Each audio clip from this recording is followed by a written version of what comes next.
Good morning. What is up, guys? How are you doing? How are you? What's going on? Hope you guys are well. What's been happening? I think I'm trying to find. Here we go. Let me go to this one. There we go. Okay. Although this is the topic for today, if you're curious. We are going to talk about bad science detection. This is a thing, and particularly with all of the stuff coming out where people are pre-printing their articles on websites, I thought we could talk a bit about this today. But before we do that, let's see who all is here. Catching up on the chat. Oh my goodness, who we got? Who was first this time? Being mindful was first. Good morning. How are you, Mistaken Reaper? What's up? Got Mr. Shadow Kitty. How y'all doing? Got Doorknob Head. What's going on? Ace Trades. How are you? Who else we got? I want to say good morning or afternoon, good evening. Just pick your preferred time zone. And Curie, what's up? And Jericho D, Christina Rain, Nether, are one of our winners for the t-shirts. So trying to catch up. Seraphim Hyde, good morning. Nether. So getting some admin done really quickly. So Nether, Tony Designs, and Dinah Cat Loves Me won the t-shirt couple weeks ago. We didn't stream last week and I've been sick, but I'm better now. So with that said, I have gotten emails from you guys and I've responded. I think I had a weird typo from Dinah Cat Loves Me on the email. Hopefully that's been fixed. So I just need sizes and I'll be sending out your this was our t-shirt. You can't buy it anywhere. Limited edition McBoomer's Rejects. And so the Geek Room, this was in collaboration with the Geek Room, and they were giving away t-shirts as well. I need to connect with them and see who's won. So top 3 Streamlabs winners got t-shirts. So the next giveaway, let me talk about that. Hello, Michael Roval. How are you? Okay, so GMT plus 1. Next giveaway. I'll be giving away a swag bag. And I've reset the points for the winners who showed up, who got stuff last time. I reset your points because you're getting merch. So I'm trying to keep it fair. So for the next group, I got coffee mugs. Let me see. And this is old school Scientist Mel coffee mugs. Trying to take it out. Can't seem to get it right off. Oh well. Anywho, you'll get a Scientist Mel coffee mug. You'll also get a limited edition postcard. It's original artwork for the show by artist Livid Unum. And it will be personalized on the back. It'll be personalized on the back. And boxes are hard. Jeez. It's like it's rocket science. So you get a postcard, limited edition artwork, personalized message on the back, a coffee mug, and I'll throw in something from my background. I have so much stuff and things. I'll just pull something from the back here. Might get, I don't know. I got a General Antiope. I kind of love her though. I don't know. Antiope. Got different types of Pez's. Here's a Sonic the Hedgehog Pez. I don't know. I'll grab something from my background here, throw it all together for the next winner. So I think I'm gonna give you. I'll give you guys. I think I'll do that every couple of months. I guess I want to do a giveaway like that. So that's the next giveaway: a mug, personalized postcard with a message on the back, and something from the back here. Throw it together with a little bit of squishy science hugs tossed in there, and send it to you. So there you go. So that'll be for the next one. So I'm excited. I'll take the R2D2. That one's probably not going to be thrown in there. You want a coffee mug, be mindful. Awesome. Hey, Math Pig. Love stuff. Yeah, that R2D2 is Bluetooth controlled from my phone. So, and I'm pretty certain somebody wants that Tonner doll, which is not going to be thrown in there because that doll is probably worth $200 right now. And I got it for $80 about 10 or 12 years ago or something. So I have a lot of collectible stuff, but we'll grab something. I'll grab something from the back that isn't inherently like super, stuff for me, but there. So yeah, I have several R2D2s though. maybe one will make it into the thing. My last winner of a swag bag was Exiled. I had a Black Widow figurine behind me and still in the package, and I signed it and gave it to her, and she got a postcard and a mug. It was really kind of cool. Pokemon. Hi, Errant Masa. How are you doing? R2D2 is amazing. He is. I guess it's a he. I'm not certain, he or she. I'll just use they. R2D2 is amazing. They are awesome. I don't, is there a gender for R2D2? It really doesn't matter, does it? So, how about the dog?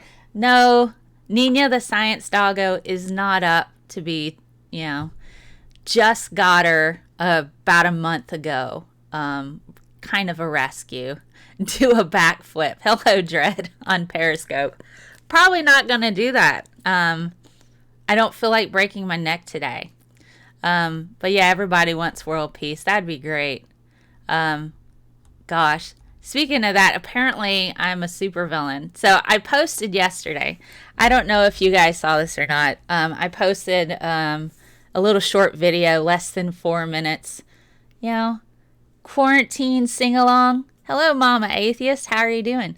So I posted a video, quarantine sing-along, and people just started trolling me. And I'm like, and so I was like, I hope you get corona. I'm like, well, I'm not a fan of beer. But please do wear a mask so we don't catch the gross that you just put on my video here. So it's weird. And then somebody's like, you better unsubscribe to her. She will come to you and haunt you in your dreams or sting, and I was like, wow, I have all this power I didn't know I had. It's great. It's great. I'm a super villain. I need to figure out how I can enter people's dreams. Because if that's a thing, I have been vilified and given all kinds of different stuff. That was disgusting trolling. And it's not even the worst that I've ever gotten. That's just funny. But it's silly. I used to do sing-along. So if you've watched my show for a while, anytime I got like 1,000 Twitter followers or I reached like 1,000, hey, Ann Curie. Oh, I said hi to you already. Oh yeah. So there we go. So anytime I reached like 1,000 followers, I would just have a sing-along. I'd be like, okay, for the next hour and a half, we're just all going to be on here and say hello. Hey, Frustrated Atheist. Hey, Tony Designs. I sent you a message on Discord because I didn't hear from you about your t-shirt. So you need to send me where to send your t-shirt and what size you need for your McBoomer's Rejects. So I did get the messages on my website, Nether and Dinah Cat Loves Me. And I think I've emailed you back. So to let you know that I got them, Nether, I think you did send me your size and where to send your shirts. So I think I have that. I need that from Dinah, though. I need Dinah's shirt size. And Tony, I need to know where to send your shirt. You love that video. I miss doing my sing-alongs. And since I, don't really have the time so much and I haven't done one in a while, I thought I'd just throw one up there. Most viewed video I've had in a while and by far has the most comments. So I thought that was weird. So I thought that was pretty funny. Tony wants the extra. Oh, you got my mail and answered. Sweet, Nether. Thank you. I'm glad. You won a t-shirt, yes, from a couple weeks ago. You remember? Tony can't even remember. McBoomer's Rejects. You remember? You can't buy this shirt anywhere, but I do it for giveaways. So I'll have another opportunity to win this shirt again. I should wear it. I should just throw it on, right? McBoomer's Rejects. Oh gosh, I need Mel in my dreams so she can help me get across the swinging and flaming rope bridge by pushing my clown tricycle really fast. I have very vivid dreams too, and it's crazy. Is someone in the kitchen with Dinah? Not right now. Someone's in the kitchen, I know. Oh gosh, I have a good voice. Well, thank you, Jericho D. All right, so how about we, now that we've kind of taken care of admin, next prize, again, limited edition original artwork postcard. I will have a message on the back just for you. Personalized artwork by Livid Unum. Coffee mug. And something from my background. Something from my background. I'm going to throw that all together, you know, and send it to you. So, well, I can duet a Johnny Cash song. Mel and I, you know, I actually did, and I should play that for you guys sometimes. It was with a guy named, I forgot his name. I can't believe I forgot his name. It was a little while ago, but we did Jackson together. And his brain and my brain is not functioning fully. But anyway, there we go. So today's topic, we have got, you know, bad science detection. How to detect bad science. It's like, what? There's bad science? Yes, there is. Case in point, the hydroxychloroquine stuff. And that particular guy who had all kinds of ethical issues. Almost a brand new Andrew Wakefield of sorts. Causing the deaths of other people, including, you know, research that, you know, the President of the United States wanted done on veterans. And it probably killed these veterans. So, there you go. And so that particular scientist. So we're going to talk about that today.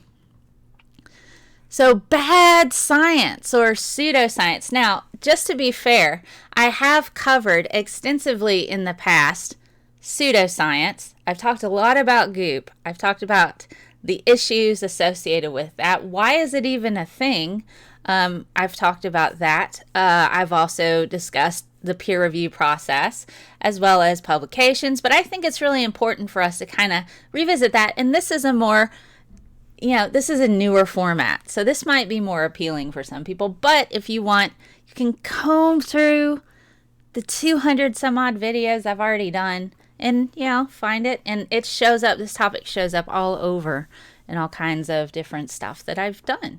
So, pseudoscience or bad science, statements, beliefs, or practices. Okay? They're claimed to be scientific, but they're not. There's an absence of evidence to support these particular statements, beliefs, or practices. And the other thing, it's not constrained by appropriate scientific methods. Well, sometimes bad science makes its way into a particular journal. And that's where a lot of people in the scientific community kind of hold each other accountable. And they do that often through, and there's a website, and I'm going to pull that up for you here. Let me see if I can find it real quickly. Let's see. You and I sang Johnny Cash together a long time ago, Mel. Did we? I do like singing Johnny Cash with people. All right, so check this out. This is PubPeer. And Elizabeth Bick, Dr. Bick, she goes through, and she's amazing, and you should follow her on Twitter. She'll point out a lot of issues that are associated with it. But the thing that I like about PubPeer, and it's a great website to go and find what it is that causes, you know, what it is that makes a study a bad study. And so this was essentially, it was established in 2012, and essentially a bunch of scientists will go through, look at brand new publications and see if there's any questionable data, methods, stuff like that might have gotten through peer review or some oversight.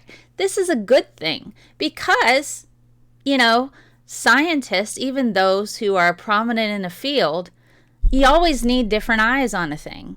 And so if somebody has managed to falsify data and it's gotten through the peer review process, PubPeer is great because they'll post comments and you'll see it's like a forum where they'll look at a paper and say, these are the things that I found wrong with this. And somebody else will have a look and go, hey, check this out. These are the things that I found that are wrong with this. And so I'll pull up one of the papers from that hydroxychloroquine study from Ralt, I think is his name, Dr. Ralt, and we'll have a look and see what some of those comments are.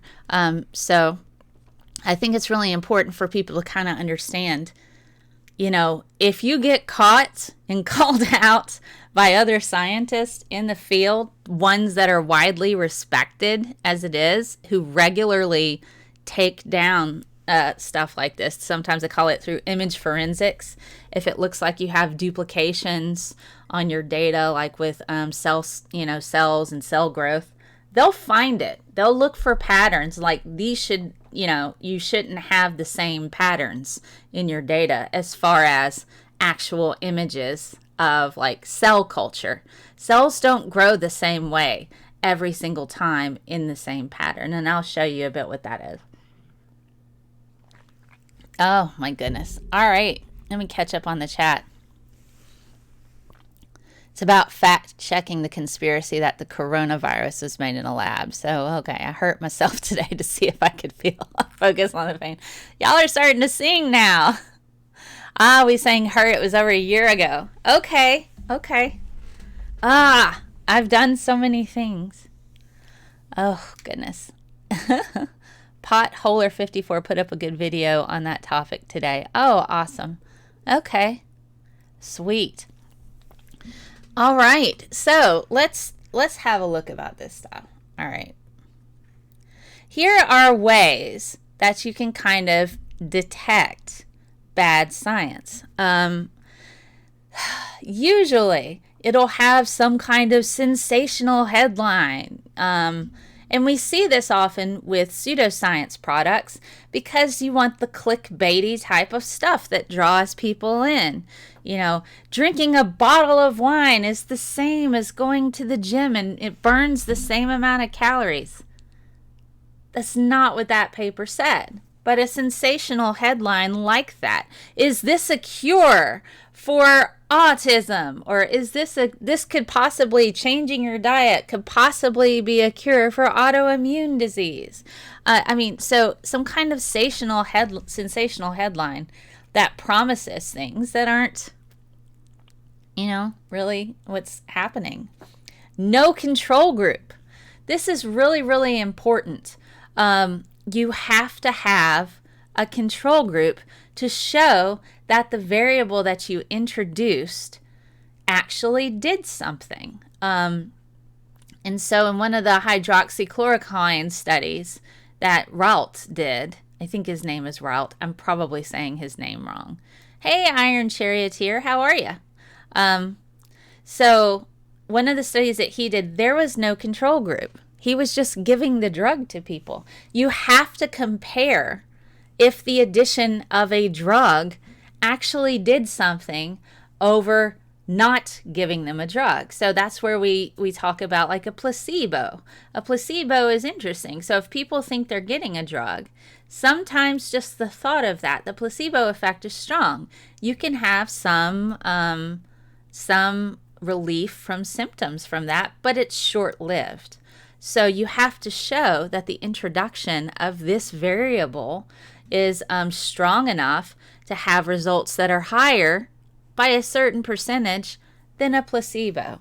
So a control group is really, really important. If you don't have that, how do you know if you gave them the thing actually worked or not? Why is this a thing? I hope all is well. All is well right now. I'm getting better. This is like week 3 of me being ill, and I don't have a fever, I'm not in pain. It's just unpleasantness. That's kind of strange. It's a GI thing, and I'll just leave it there. But I am getting better. It's just unpleasant. Oh my goodness. So no control group, misinterpreted results. They'll take results and say, hey, and they'll look at something like, this shows exactly what we wanted. Well, you can misinterpret a result, particularly if you only run one experiment. You have to run multiple experiments and different types of instrumentation in order to show that you have causation and correlation. So you can, if you don't check across the board. So when I was doing research, we were testing, we were trying to detect exosomes in the blood of cancer patients. Exosomes are the little packages that your cancer cells would release, and other cells can uptake those little tiny packages, and it can actually convert healthy cells into cancer cells. And so being able to detect those tiny packages is a more sensitive test than the current gold standard. And so we had to show that we could detect, that there was binding with our test with nanoparticles. We use conjugated nanoparticles. And so we did that through microscopy, a dark field microscopy. We did that with Raman spec. We were able to detect it that way. And we also did that with UV vis. And we were looking for a shift to show binding. And if there was a shift in the spectrum, then we could show, okay, this is where binding is. So you can't just run one experiment. You have to show across the board in different ways that this thing is effective. Let's see. Let me catch up on the chat. I suggest people read the book Humble Baha'i by Matt Parker. He has some great examples on cherry-picking data and how it can end up supporting everything stupid. Yes, you can cherry-pick data. I have often encountered people where they will read an abstract, find a sentence that they agree with, and then they think that represents the entire paper. This happens so often, and not just in sciences. You see this with individuals, particularly. Some people like to debate what words mean in philosophy. And they'll find a sentence that agrees with them, and then they'll formulate their whole argument over that, but they don't go back through the entire paper and say that paper doesn't actually support their perspective. I did a debate once with a person who didn't even know what the words meant in the paper that they gave me, and the paper contradicted exactly what it was that they were saying.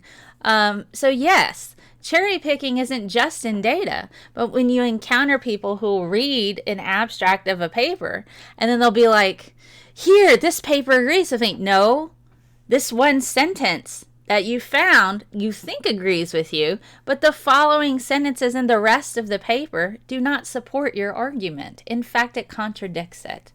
And so cherry picking is a real problem, and not just with data, also with people who have confirmation bias. Causation and correlation.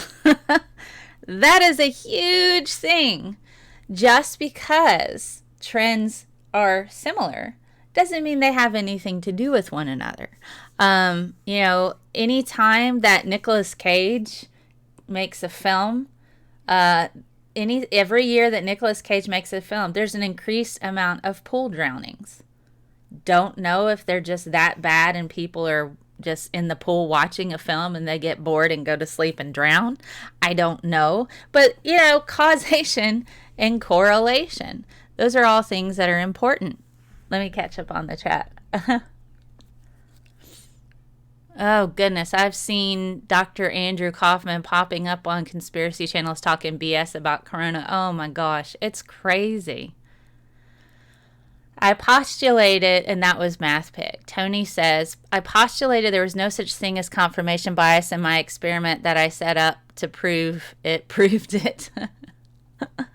And Nether has a great lecture with Matt Parker on when math goes wrong with the Royal Institute. Ah, sweet. Hello, everyone. Let's see. Goes away. Y'all are still singing.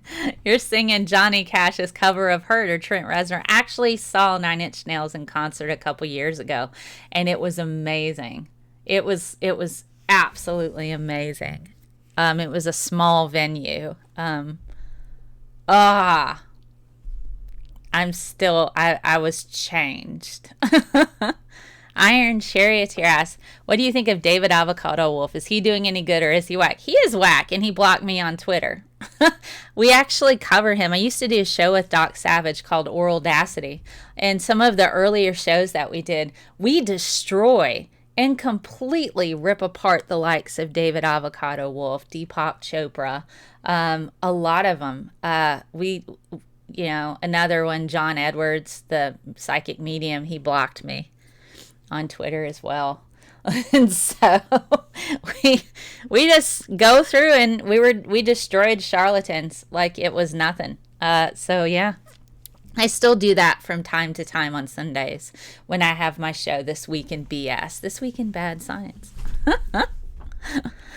Y'all are still singing it. Eating ice cream causes shark attacks. Yeah, also, whenever there's an increased amount of cheese sales, there's also an increased amount of motorcycle accidents. I'm telling you, we should stop eating cheese. Okay, hello, Antonio Royas. Your thoughts on vitamin D? The UK released a paper that normalized for the socioeconomic status and death rates related to SARS-CoV-2 by the Trent Reznor did a show near me, and it was ace. Awesome. Vitamin D, well, I'm not certain. I mean, given the UK it's usually very cloudy there, and so there's not a whole lot of sunshine, and so it would make sense that there could be a vitamin D deficit, or that the people there are vitamin D deficient. I don't know if that is a thing or that has, there's a correlation there, because in the U.S. we've got all kinds of deaths, and we've got people who aren't vitamin D deficient catching it as well and dying from it. But I that's a bit of a stretch for me. But economic status, yes, there is a disproportionate amount of African American people or black people or people of color in general, including the Latino community, Latina community. But I think that's mostly due to some bias within the healthcare system, not taking people's symptoms seriously. And that might be an unconscious bias that some of these medical professionals have, and they just haven't addressed that. But that's something we really need to look into. There's also a zip code in my city that about 15 years ago had a child-infant mortality rate of worse than a third world country, actually worse than India. And that zip code was primarily a zip code with black people, brown people, people of color, essentially, not gaining access to appropriate nutrition, health care, no prenatal vitamins, no prenatal care. And sometimes they would just have babies in their house and their babies were dead and they'd bury them in the backyard. So this is a very real thing. So the socioeconomic thing, yeah, it's there. And having been a high school teacher and knowing the trends associated with nutrition and how that plays a role, as well as having access to good resources, a good education. What's your zip code, honestly? And similar trends can be seen with healthcare as well. So those are my thoughts, Antonio. So let's see. Gosh.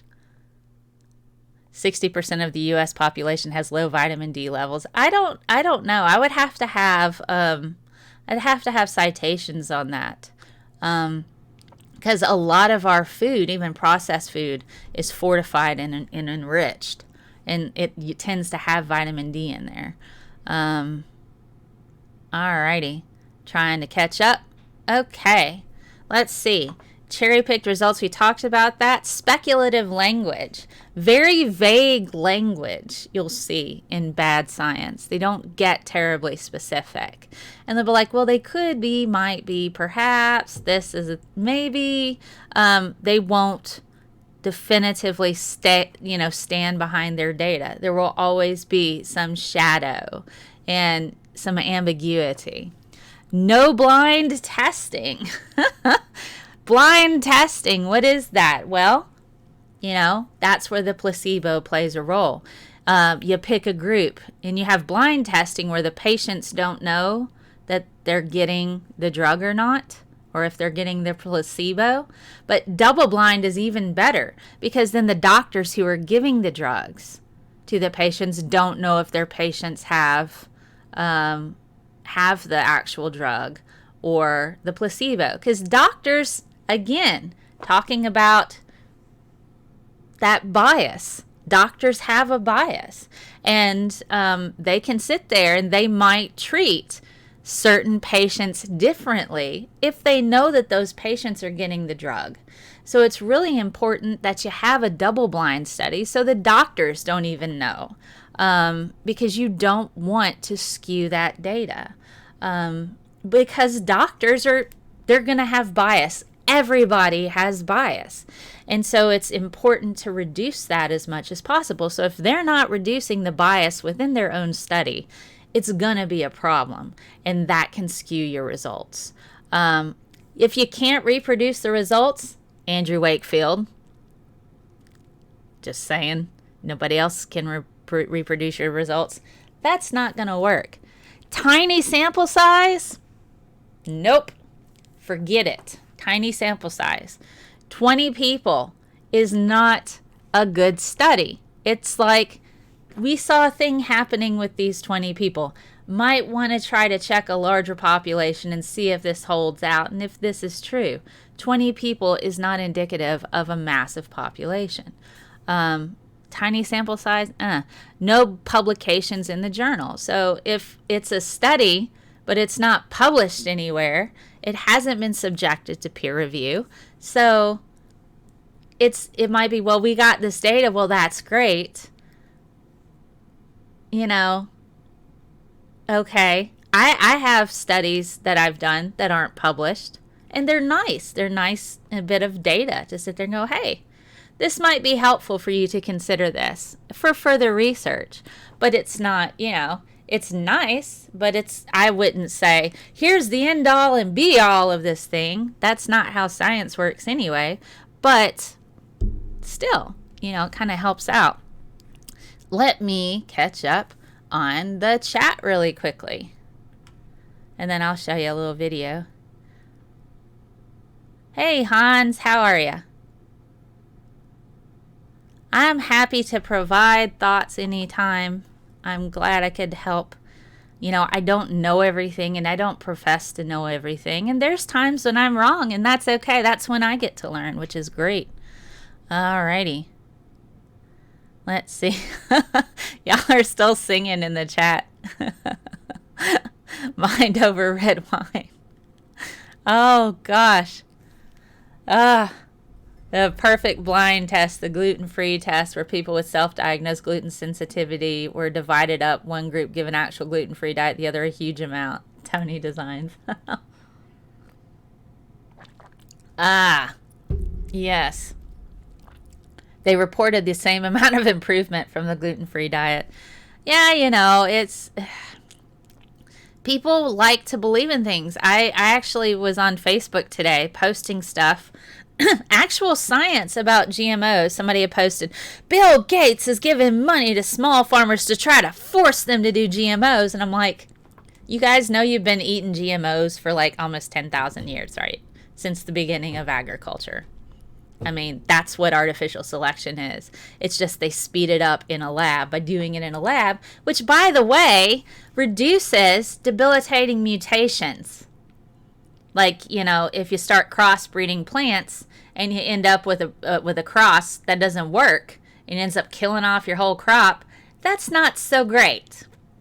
Then people don't eat that year. So it's like... So I was trying to dispel a lot of those myths, because people think, ooh, GMOs are bad, Speaking of which, let's have a visit from Bad Science Karen. What do you say? Let's have a visit from Bad Science Karen. Here we go.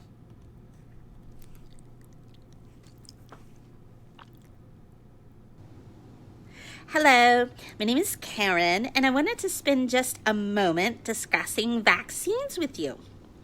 Did you know that vaccines have chemicals in them? Actual chemicals! Think about that. And then I found out that there's DNA in them. You are injecting DNA into your body. And then I found out there's DNA in food. We need warning labels. There you go, bad science Karen. Apparently Karen is what they call a slur.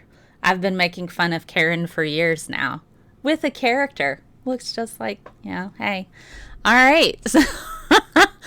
Did you know actual chemicals? Oh my God.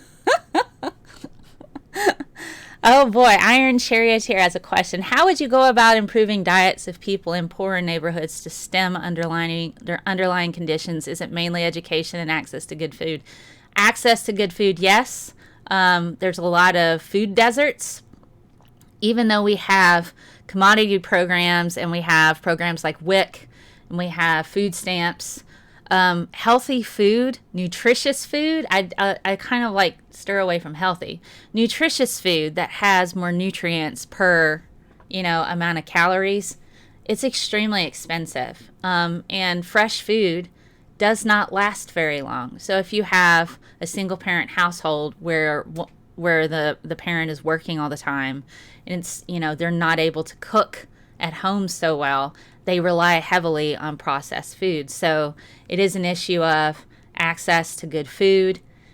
It's not just education, but access to good food, being able to have the time to cook nutritious foods, as well as it not being so cost consuming. When I was a public school teacher, a lot of kids got most of their meals at the school. And so with this current lockdown and this that we've had, a lot of school districts have continued to prep those meals for their students so they can come and pick them up.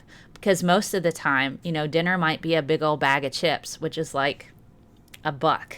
So if you are on a limited income and having been a person in a single parent home with 2 other siblings and a mother that worked on minimum wage and commission. She worked in the travel industry. We almost lost our house at times. We regularly had macaroni, cheese, fish sticks, and fries. That was a common thing, none of which are bad on their own, but would I call that truly nutritious food? No. Vegetables and fruit were special treats.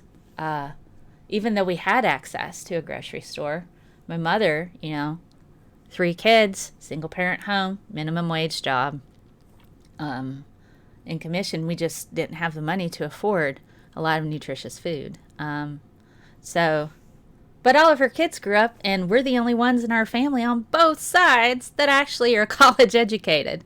So we managed to pull ourselves up out of that, even though I have a giant student loan. I'm not going to talk about that. But here we are, so I understand to a degree that, and I recognize that there is some privilege in what I'm able to do now, but I do have some understanding a bit of that. And what it's going to come down to is making nutritious food not ridiculously expensive and available in food deserts where people don't have to ride the bus to get to a grocery store, which will take them hours, Alrighty.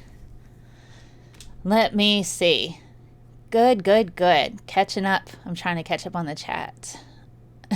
We're still singing. You guys are funny. Yes, economics is an influencer on nutrition. That's also what I found too. Hey, Dynacat loves me. Email me back. I got your email. I think I sent it to you. I had to reset the points, by the way. That's why you don't have any. But I got your information, and I want you to know I just need your t-shirt size. I just need your t-shirt size, and that's it. Okay. Alrighty. Thoughts on Pepsid being a defense against C? That said, famotidine is the defense Yale study. I haven't seen that yet.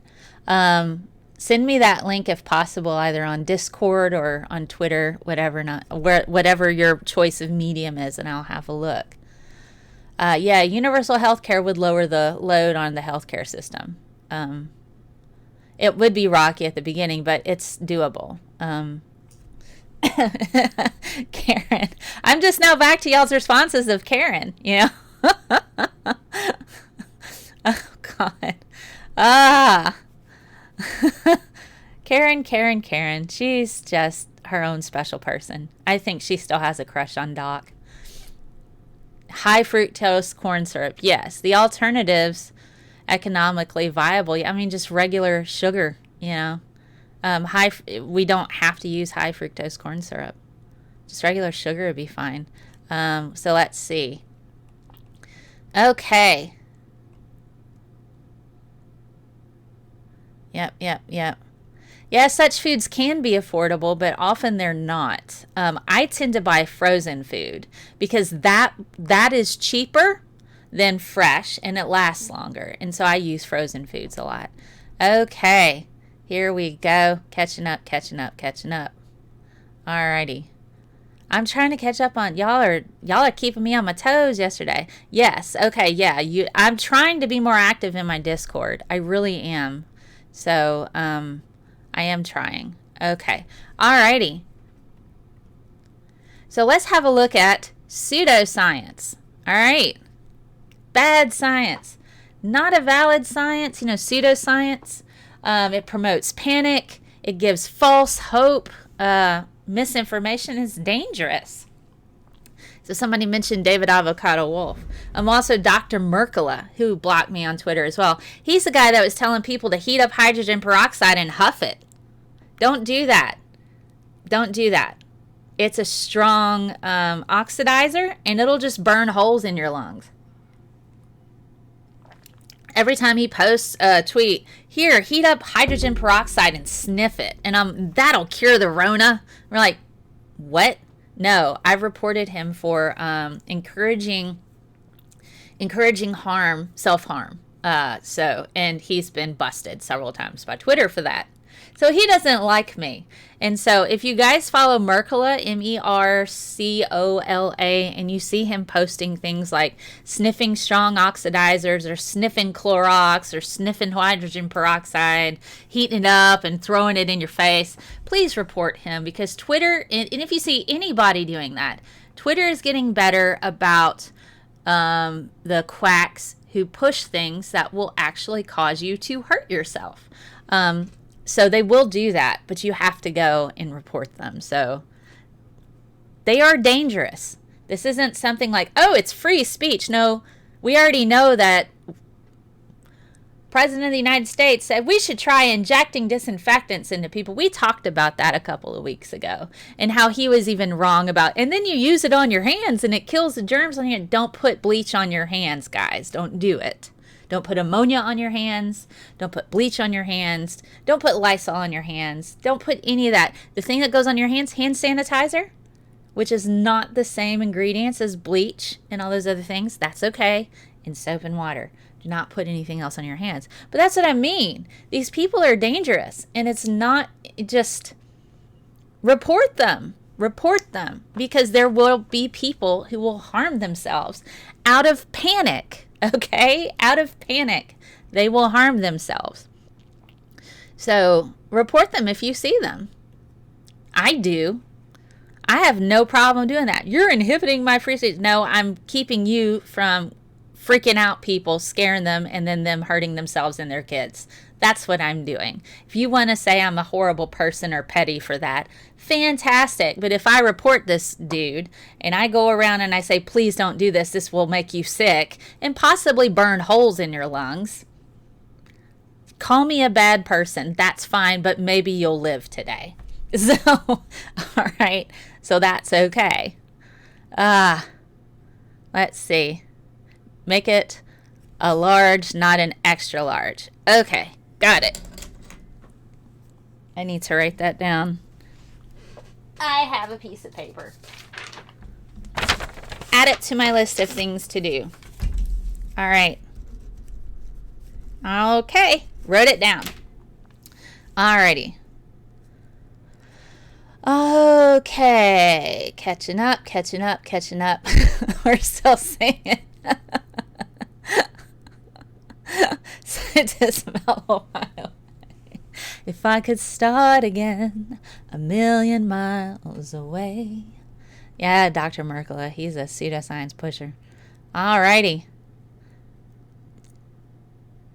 Let's see. Catching up. 70% alcohol won't hurt the hands. No, that's fine. That's fine. Most of the other, but people are going to hear disinfectant and think Lysol. Just, there's Nina the science doggo. She thinks you all are doing great, by the way. She told me that this morning. Just letting you know. She's here for moral support. Yeah, do not mix bleach and ammonia together. Harmful free speech. Yeah. Aha. Okie dokie. Catching up. Yeah, chlorine gas. Oh, yuck. Yeah, we don't want that either. Whoops, sorry. Wrong thing. Here we go. So what is the goal of bad science? It's profit. It's not wellness. It's a big business. There's so much money associated with alternative medicine and weight loss products and that sort of thing. So the goal is profit, not overall wellness. And they're not held to science standards. And so it's really funny when we go back through here and we have a look at these misinterpreted results in cherry picking. We see that also with politicians, right? Politicians. And guess what politicians are? They're not held to science standards, right? Politicians aren't held to science standards. If politicians were held accountable the same way that scientists were, we probably, might have a vastly different world. You can't misrepresent results, particularly if you're being funded by the government and you falsify data. That's called fraud. And you can go to jail for that. Just saying. But hey, not politicians. They can say whatever they want.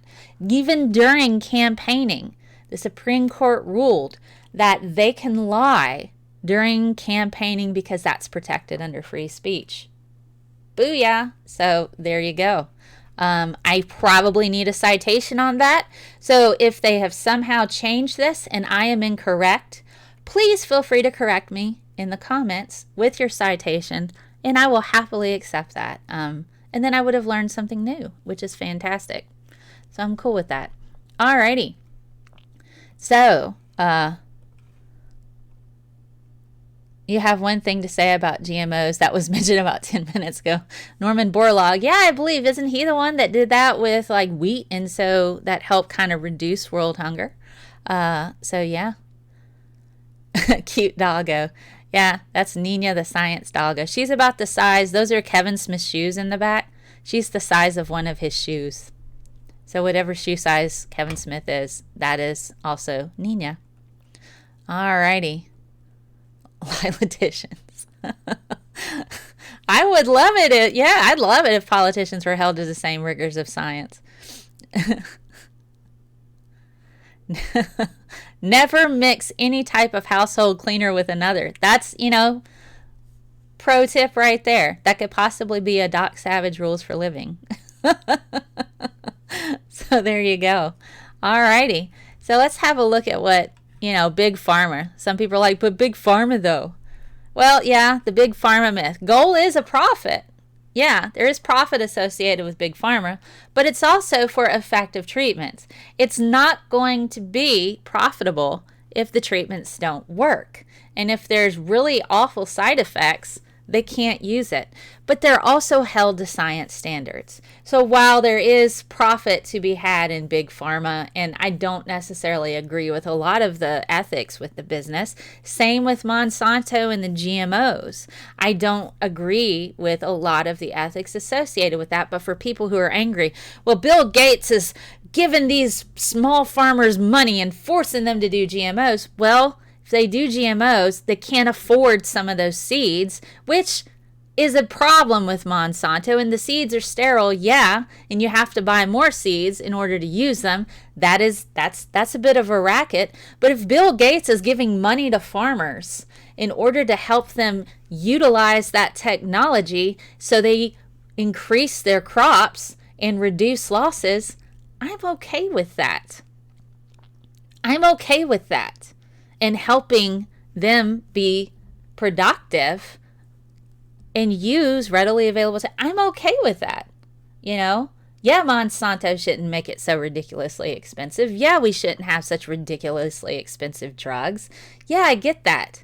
But if you have a billionaire saying, let me reduce the cost for farmers so they can have a better, they can take better care of their families and have a better crop output, I'm okay with that. I don't understand the problem there. Oh, he's making these small farmers go to GMO. Okay.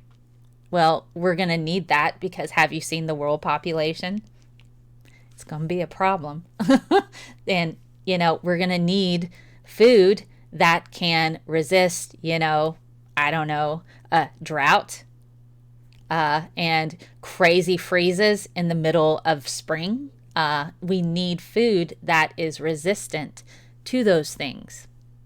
That's climate change is a thing, and food is going to get ridiculously expensive because we're going to have less of it if we don't have genetically modified organisms in order to sustain extended droughts and middle of the season freezes, because that's going to be a thing.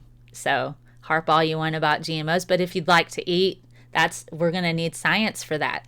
So that's my little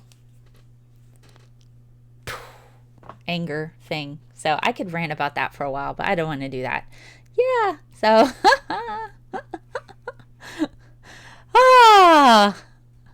this is a long-haired Chihuahua. She is adorable, and she gets and she's not used to people being out of the house. So when I leave and I come back, she's like,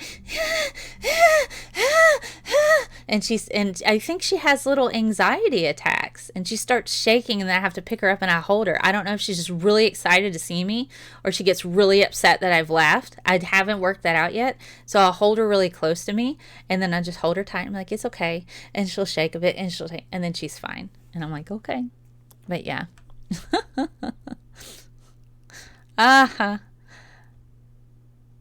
Oh boy. I'm catching up. You want the doggy? I didn't say you could have whatever you want from the background, but I'll pull something from back here. There are things back here that are worth a lot of freaking money, and I can't, Oh boy. My medicine causes permanent facial movements. Wow. I'm not certain what that means, Hayward. And hello, by the way. Good morning or afternoon or evening. Alrighty. Let's see. Unchecked profit drive is the biggest problem in most infrastructure sectors. I would agree with that. Would the drugs be so expensive if there was a universal healthcare system where group buying could bring better deals with the big pharma, just like the internet? Yes, but also another thing is drug companies are allowed to advertise here, and so advertising budgets are really huge, and so the money is no longer funneled into research. They need to make up the money that they spend on research, so I get that, but they're also advertising. TVs, TV, film, magazines, radio, all kinds of things. So there's a huge budget with that, and so there's a lot of science people, doctors. They also pay doctors kickbacks for prescribing their drugs. So if they got rid of the kickback program, and they also pay doctors to go to other doctors to encourage them to use the drugs, if they got rid of that, and then they got rid of the advertising, that would lower the cost as well. And having a universal healthcare system would eliminate the need for doctors to be paid to encourage other doctors to prescribe the drug. It would limit the need for advertising. It would limit all of that and actually get rid of it. And so that money could be focused on research and have lower costs of drugs. So Okay. Back in 2005, I saw one scientist do the math, and he calculated that without GMOs, we would not be able to feed more than 58 billion due to agrarian loss from climate change. Yeah, I mean, this is the thing that's happening, and people are screaming, GMOs, GMOs. Well, okay, then if you have enough land, grow food in the backyard and tell me how it goes. Okay, because your stuff is going to get frozen, it's going to dry out, you're going to have a problem, and it's going to be more expensive probably because you're going to have to water it. Get hermits. Chihuahua ADHD maybe. Oh goodness. Hey Wonder Lady, how are ya? That's what you get from breeding hunting animals into lap dogs. Doc Savage was like, I don't know how these animals survived in the wild. I think in Mexico, certain breeds of Chihuahua were used to hunt squirrels. All right, have a good day, Antonio. Goodness. All right, trying to catch up. Advertising does need to be limited, Wonder Lady. I agree with that. Many drug companies in the U.S. use the money they make in the U.S. by exploiting to lobby the EU so they can do the same here. Wow. Yeah, I've seen some stuff out there in Nether like that. They still have pharmacy reps visiting and promoting drugs. Yes, they do. They all the time. They do. And those are well-paid jobs. I considered doing one of those. Those start around $90,000 a year, right around that. They can, on average, about 90 grand a year. Alrighty.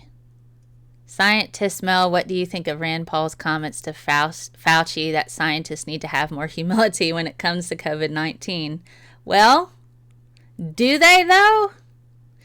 He was like, you're not the end all and be all, but I'll tell you one thing. I would take the advice of a world-renowned immunologist than I would a former eye doctor who's a politician. Now, given Dr. Fauci, he's been the head of his department at the CDC for a very long time. So he probably understands pretty well public policy, having been subjected to it. And he had mentioned how he doesn't know how to go about opening up schools. Well, there's a reason for that. We don't know 100% what's going on with kids when they get COVID-19. We don't know. We don't know why these certain kids are getting COVID-19. We don't know what all of the symptoms are associated with that. And having been a high school teacher, schools are fantastic for viral transmission. In fact, I will not be going to a graduation of a family member, and that family member, after asking me questions and me getting information from world-renowned immunologists that I know, thank you, Doc Savage, that family member came to the conclusion that they will not be going to this graduation because there will be at least 200 people there. And that's dividing the graduate group in half. Probably at the most 200 people, but likely minimum 100 folks. Minimum. Yeah, we're not going. So, hotbed for viral transmission. PPE is optional at the graduation. So Dr. Fauci cannot say, hey, this is when we can reopen the schools, because we don't know what's going on with this virus. And we've passed the point. It's a runaway train now. All we can do is try to manage the damage. Rand Paul doesn't know. He's playing to an audience, in my opinion. It's a problem. Alrighty. Let's see. Let me see. Yeah, scientists have lots of humility in their advices because they have realistic estimation of our capabilities. Yes. Often I get really angry. And, Doc Savage, he's had to pull me aside and go, Mel, try not to be so angry about this thing. We need to keep morale up. So Doc Savage, who goes after people on the internet, given it's people that are very horrible people, has pulled me aside a couple of times ago. bring it down a bit, because I'll get full Karen on somebody.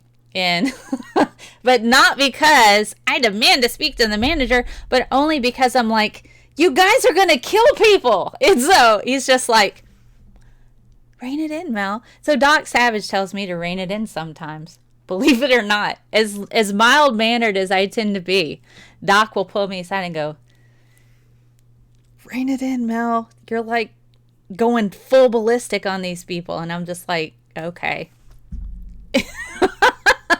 Because I get super ragey. Wow.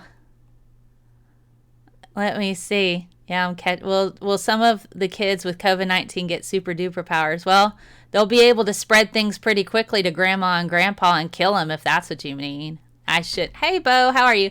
Probably shouldn't be so dark, but yeah. Yeah, New York is relaxed, the stay-at-home stuff. Yeah, I agree with you, Kitty. How are you? You doing all right? Did you see the Rick Bright interview? I haven't. I know, it's been so long, Bo. I'm glad you're here. Foppish dilettante. How are you, Anne Rand Paul? Mega Nuts, what's up? How are you doing?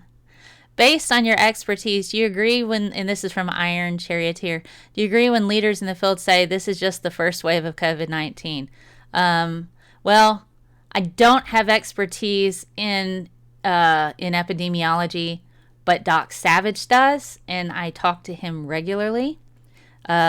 Organizations like the Gates Foundation call him for information and check to see if he's available for work sometimes. And he's worked with countries on their pandemic response. This is the first wave, and it's going to get worse. We're going to see a huge peak this summer, and then we'll see another peak again in October. The best case scenario for a vaccine would be at the soonest December or January, and that's if the current trials, human trials we have right now, go well. We don't know if one injection is going to be needed in order to initiate or elicit an appropriate immune response. Might be 2 or 3. So knowing what I know from Doc Savage and the things in his 25-year, I think it's 25 years he's been in the field, cited 490 times now for his work, can verify that, have read some of his papers, published in Nature. I believe him. So, and, you know, he doesn't lie to me. So based on his expertise and what he knows about RNA viruses, particularly of the coronavirus COVID strains, and his work with that and pandemic response, it's gonna get worse. So wash your hands, stay home if you can, take care of your family as best you can. That's all you can do right now. Hello, Mr. P. Yeah, I'm angry that they've relaxed it too. Pulled an all-nighter. That stinks. I'm sorry. Wow, you're getting skin rashes. I'm sorry, Bo. Alrighty. Yeah, peak. It's going to peak again. We're going to have several. Pine Snake. Hello, Pine Snake. Well, I thought Oxford University was further on that. I thought they were planning on doing that by September. I don't know what you mean. What further on a vaccine? There's multiple different studies going on, but I know Dr. Fauci, from what he said, best case scenario December, January, from the last information that I heard. But maybe something new has come out. So that's, yeah, so you've got to continue to stay home when you can, wash your hands, wear a mask when you're in public. Found out there was a new study that came out. Different materials, of course, are going to have different capabilities. So I got one of those masks that pull up over, to here, across here, down over your neck. I'm going to start incorporating a folded over bandana with that. So like the really tightly woven cotton, and this is like a stretchy kind of material. So I put that on and put the tightly woven cotton underneath. That increases filtration towards you. So it's not just protecting others.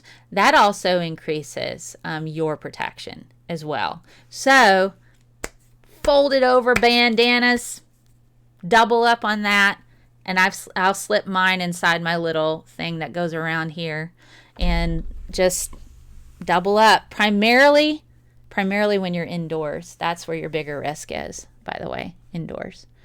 All right. Yes, on a vaccine. Yeah, there's trials on vaccines right now, testing to see if there's a good immune response. The test they use on Trump for COVID. Are you talking about the PCR test? I did talk about how testing is done. So I do have a video on that. It's within the past month, so it's not too far back. You can have a look to see on how they do tests. Right now, it's the main one is the PCR test, and there's only a small window. If you go past the window of time, you have an increased risk of a false negative. So that is a problem. Hey, Peter, gonna go for it. All right, let me get back to this, back on topic really quickly.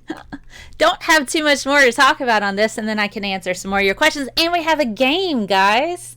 We have a game, our Wheel of Fortune type of game, our word of wheel of whatever in points. And I keep up with your points. You play along, and I add it to your Streamlabs. And that's how you can get points for prizes that I mentioned. Personalized postcard, get a mug, and I'm going to pull something from my background, and I'm going to send it to you. Probably do that. Let's give it 2 months. Every 2 months we'll do something like that. Does that sound good? I think that sounds good.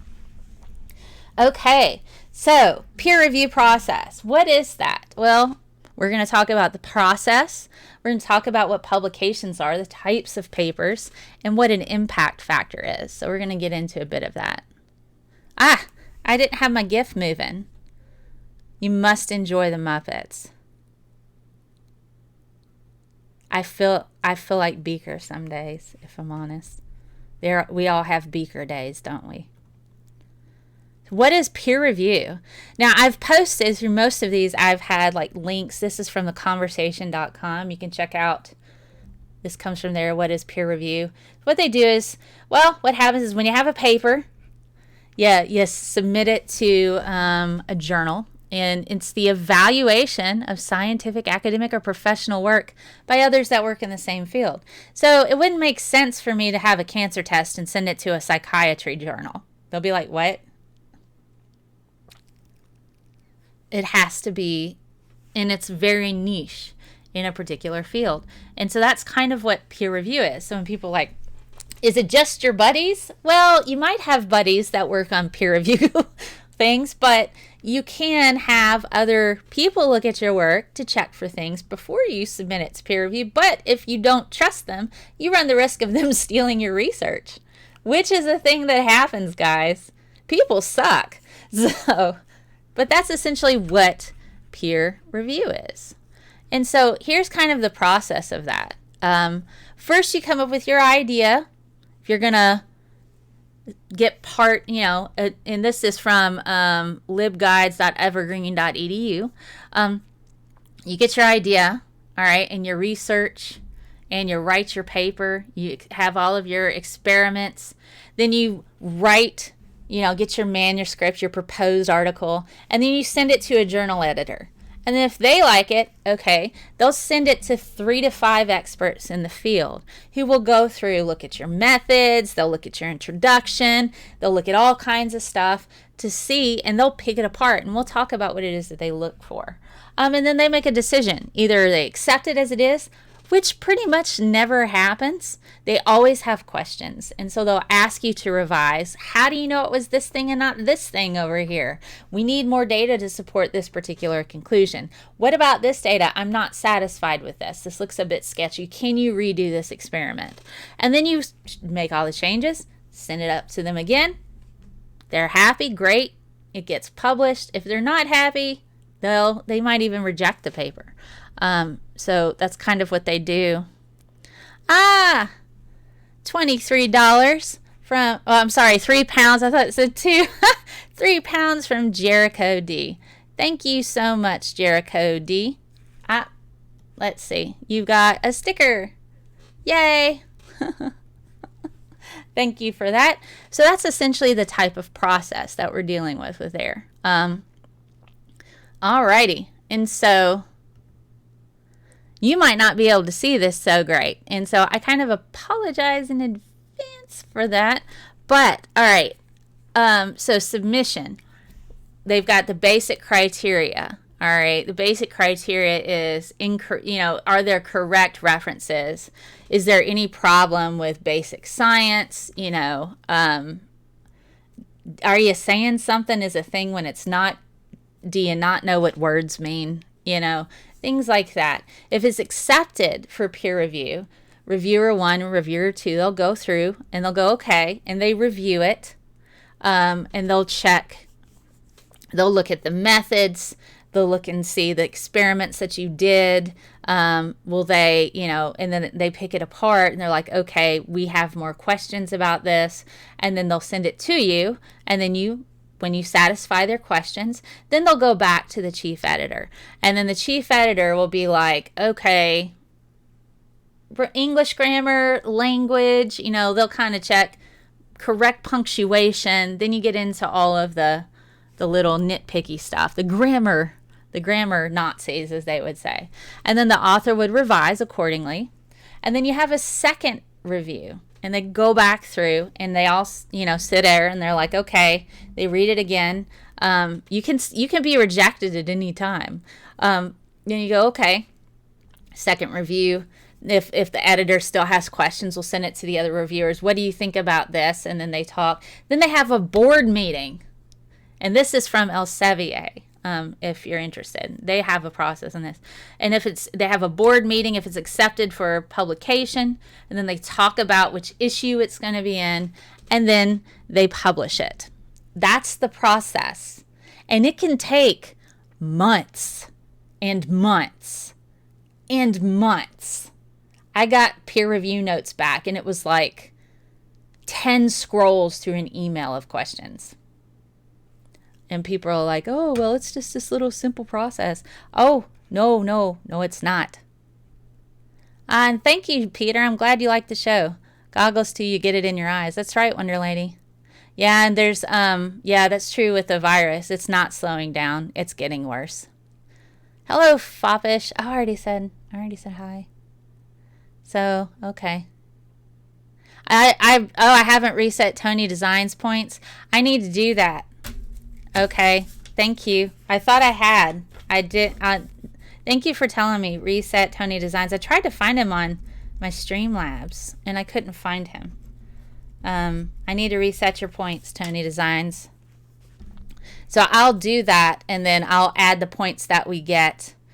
Let's see. I'll give you an average viewer points plus the points that we get for the show. For the game, if you're still here playing the game. Okay, so that's how I'll resolve that when I reset it, and I'll do that. Okay. Oh, Freddie. Some people use a paper bag too. Yeah, maybe I should use a paper bag. Go to the grocery store wearing a paper bag. Oh, God. I'm sorry, Bo. I'm sorry you're sad. We need juicy facts. Oh my goodness. Juicy facts. I enjoy the Swedish Chef Muppet. Yes.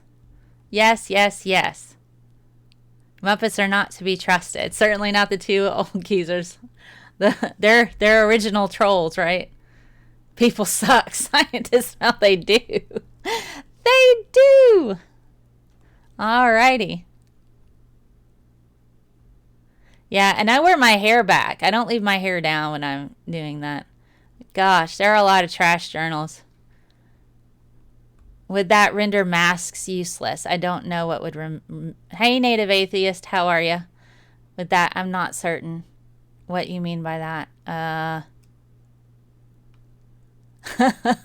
You listen to some of Demi's streams. Oh, boy. Well, I won't talk... I'm not even going to talk about that or give that any kind. It's just... some people, that's what they do. And that's, fine. Doesn't hurt me at all. Well, I guess not really.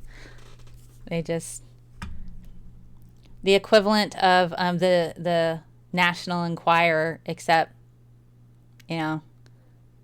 less somehow, if that's a thing.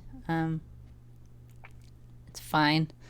Let's see. Nathan Thompson, Flat Earther, thinks peer review is a bunch of fat guys sitting around a table making capitalist decisions on profit. Yeah, it's not. It's hard, and it's very difficult to go through. Oh, okay. All right. Thank you, Nether. I wasn't certain. Should probably start adding your keynotes, PowerPoints to the video description of your streams. I have them on my website, scientistmel.com/resources.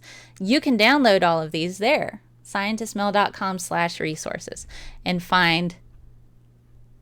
No, I did. I reset your points. Okay. Okay, I'll check.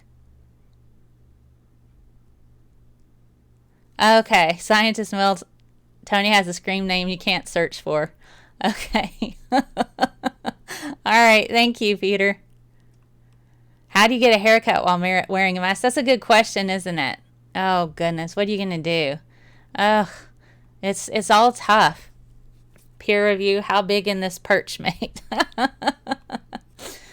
Hey, Heretic. How are you? There's talk in the UK about the RO having gone up. How do they work it out, considering we don't have working trace and trace program? Do you accept current info on that? What do you mean RO having gone up? I don't know what that means.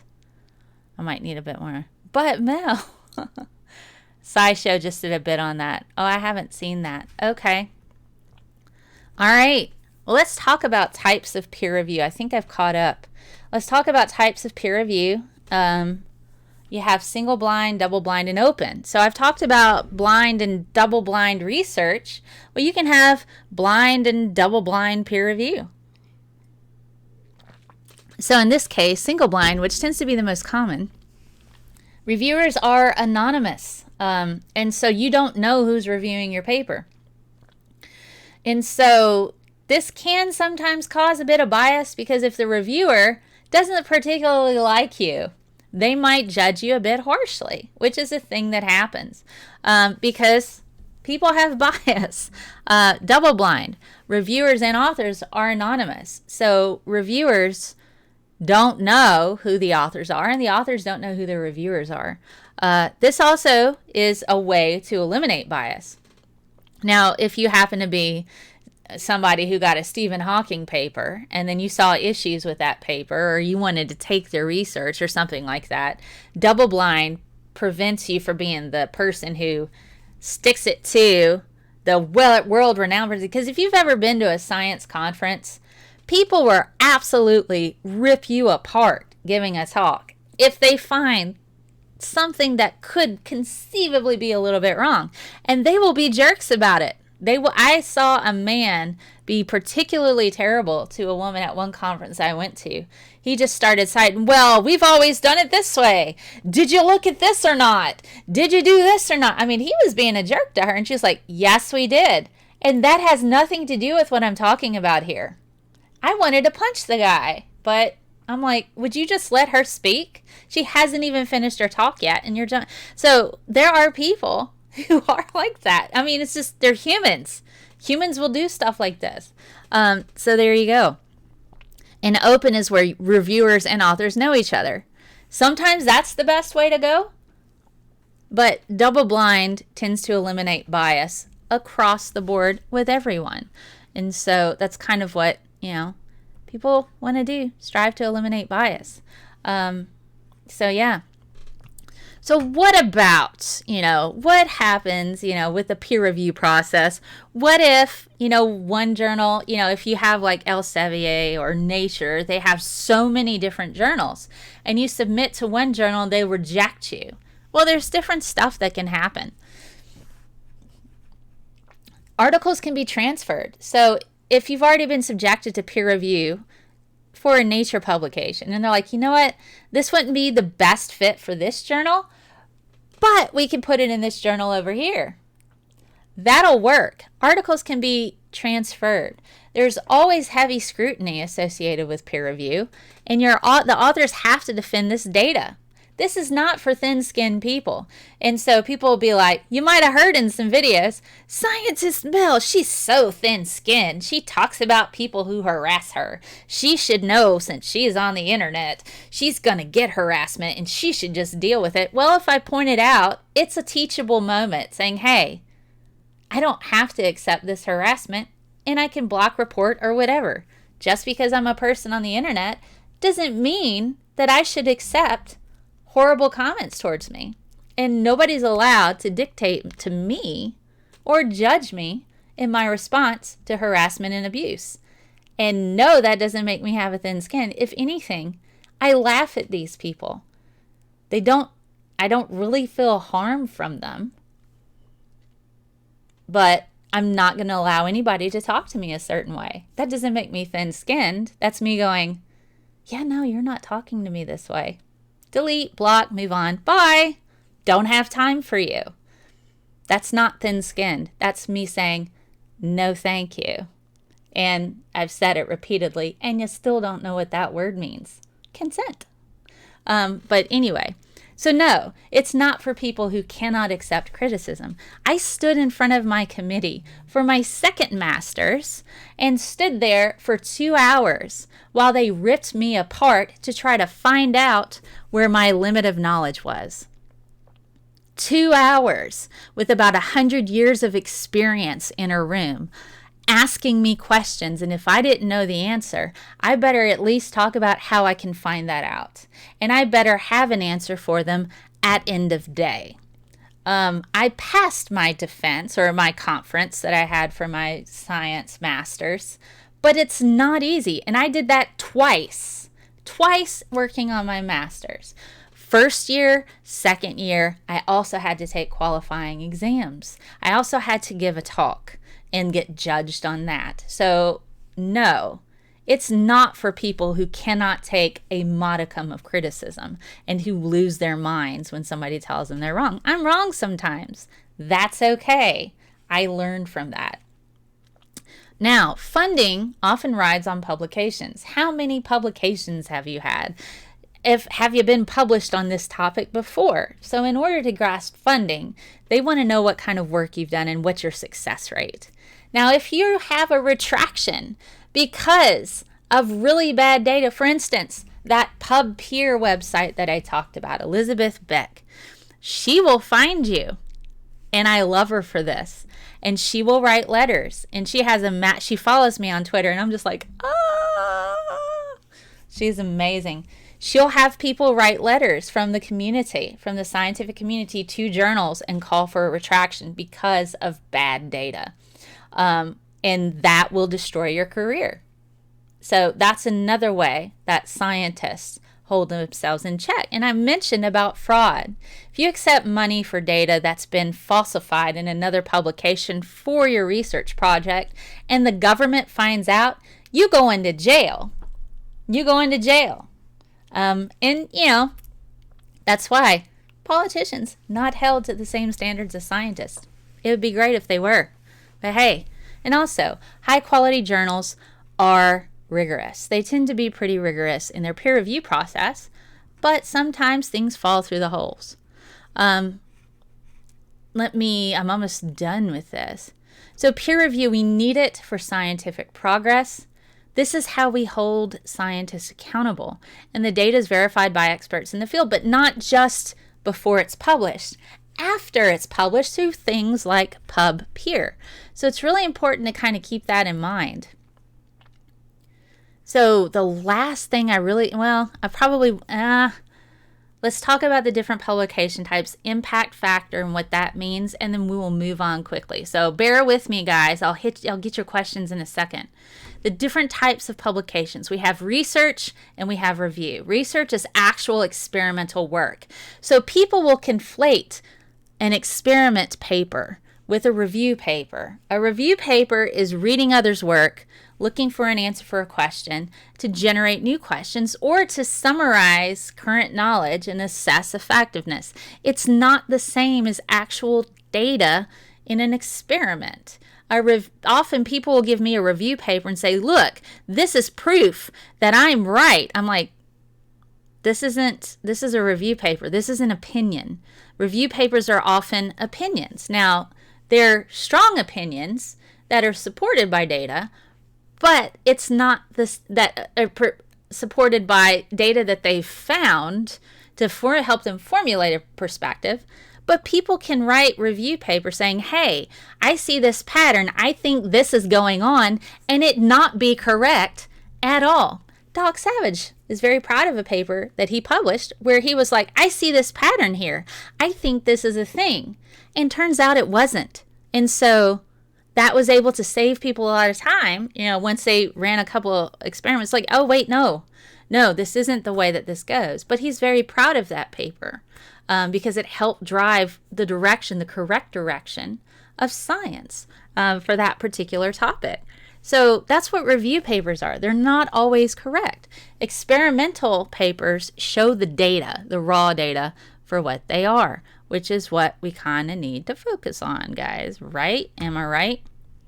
So review papers are great for summarizing concepts, summarizing previous work. Meta-analysis is a good example of that. We see that a lot with the vaccines cause autism. There was a huge meta-analysis, I think, associated with about 10 million children. They went through and they found over the course of about 10 years that kids who got vaccines, there was no link to autism associated with that. So meta-analysis is good for that. It gives an idea of possible directions of research. Should we go this way or should we go the other way? Now, review papers are often very common in medical journals because, medical doctors don't really have a whole lot of time to see what one experiment is. So they read review papers to see what the current general consensus on a particular topic related to their field is by looking at a summary of a whole bunch of different experiments and what they found. That's how review papers are useful. So it's important to kind of keep that in mind. The last thing I want to talk about, and then we'll play a game and I'll take your questions, impact factor.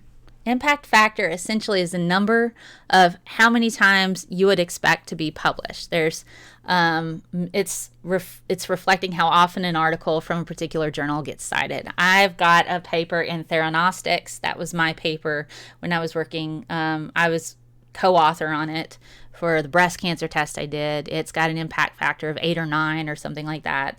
There are certain journals that get higher impact factors, and that's largely due to the topics that they have. If it's about cancer, if you get in a exclusively cancer-based type of medical journal, you're gonna get cited a lot because people read about that stuff all the time.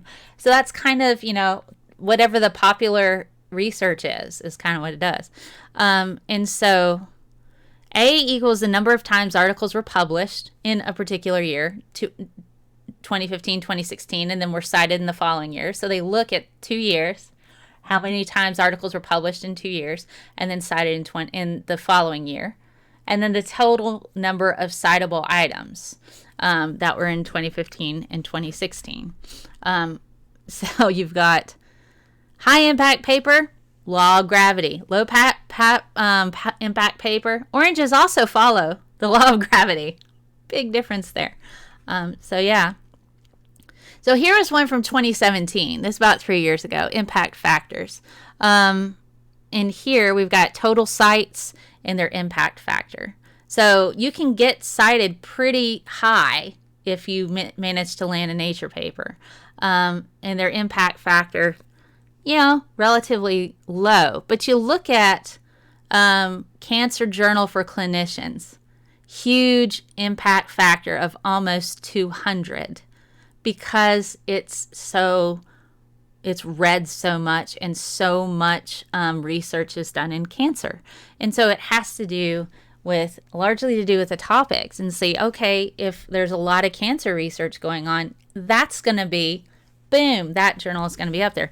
Nature, lots of really good data, not as high of an impact factor, but you will get cited quite a bit because there's they have a diverse group of things that are associated with their journal, okay? And it depends on which one of those journals in Nature. So you got to kind of keep that in mind. So yeah, here's just another graph if you want. Yeah, we like graphs, right? We like, or a table.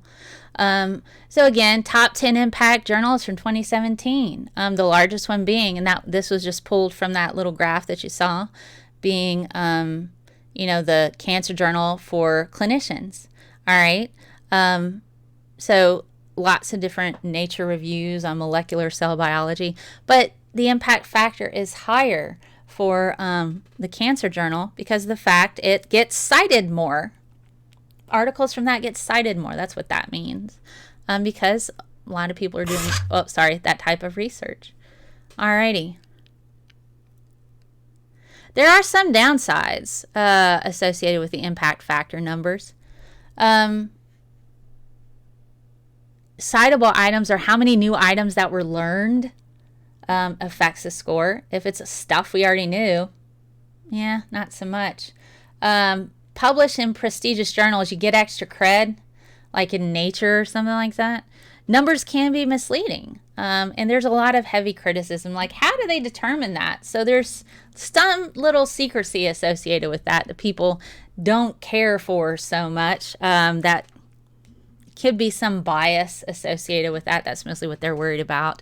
But that's essentially what, is a good journal or not.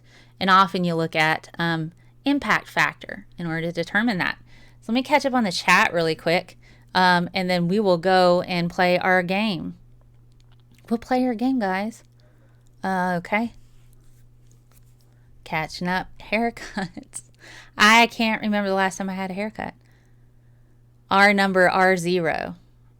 I don't know what R0 means. I don't know I'm not certain what you mean by R0. I'm sorry, Heretic. I don't need to have my hair cut. I'll be okay. Flow B. I saw it. Like, those are like $60, guys. I think a Flow B, and it's massive. It's a massive contraption. I looked it up.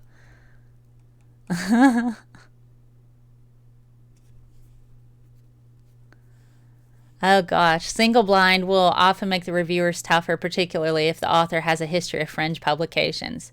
True, Nether. That you make a good point. Okay. Alrighty. Still catching up on the chat, guys. I'm trying.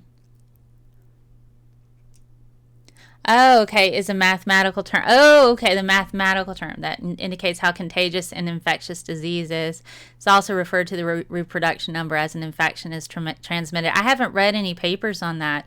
This is a highly infectious disease, though. And we know it's already exponential. I mean, it's just crazy. I'm legit. I hope so. I hope so, Native Atheist. I hope I'm legit. Oh, gosh. You want to be careful which journals you publish in, too. Bad data, what you going to do? Oh, my goodness. Anti-vaxxers. Yeah, they don't like me either. PETA, or PETA, whatever you want to call them, they block me. Yeah, Sygart's nice.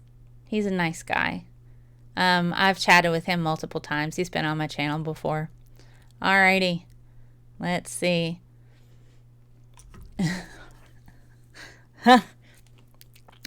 Oh, goodness. McBoomer's rejects. I'm one of those. It's funny.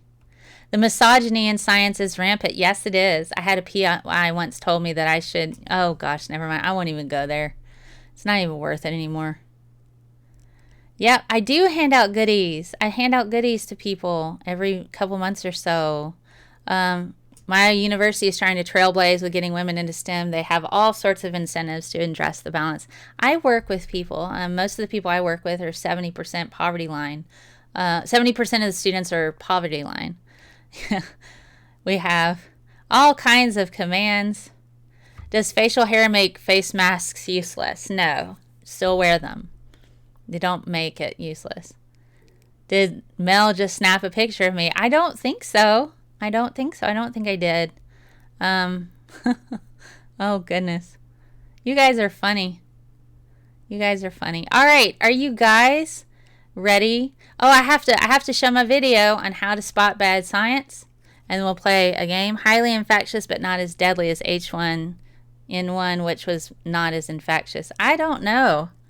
I don't think H1N1 was, I think this is more deadly than that. It does a lot of different things and worse things than H1N1.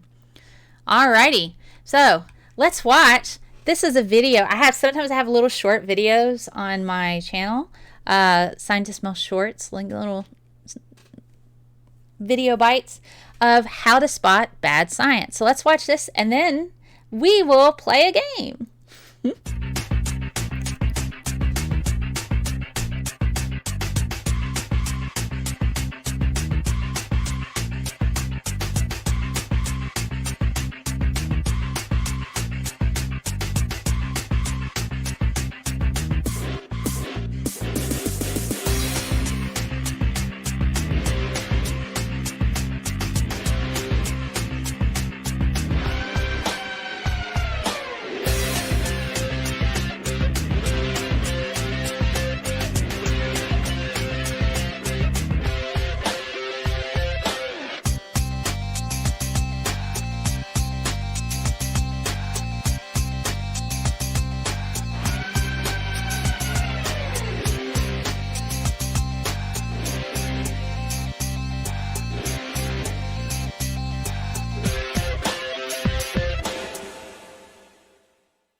All right, so one way to determine whether or not study, little short video on, is it a bad study?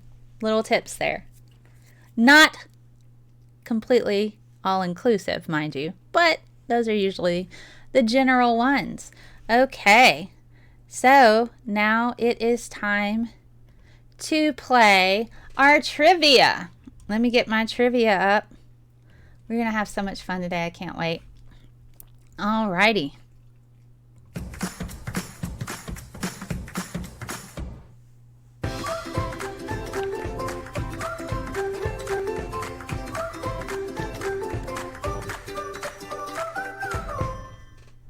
All right. You guys ready for some trivia? Here we go. And I'll put a link to this and I'll put it in the side chat if you want to play later. You can. So let me go here. Here we go. Let's launch the game.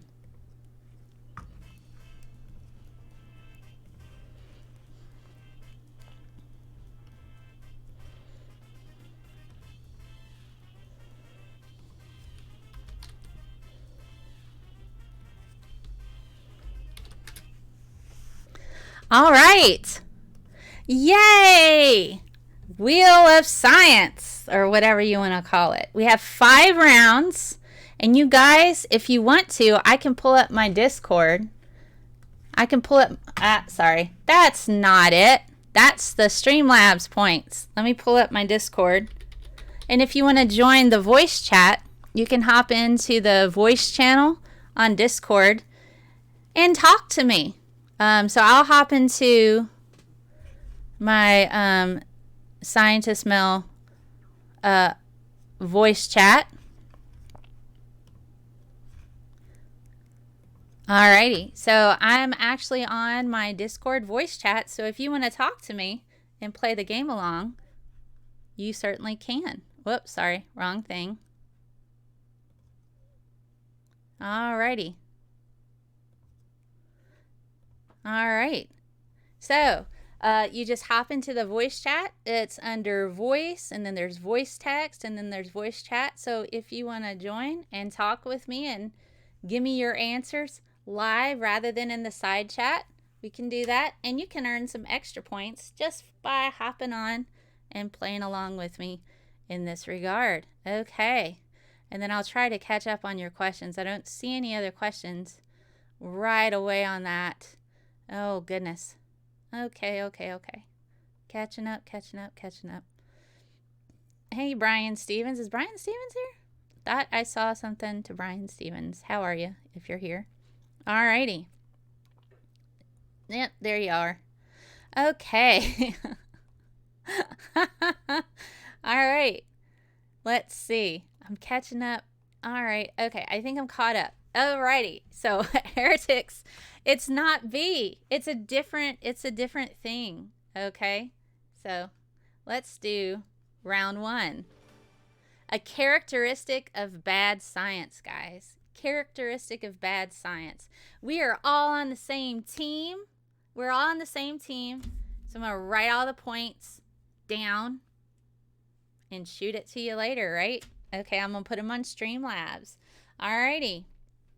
So let's go ahead and let's spin the wheel. We're always team 1.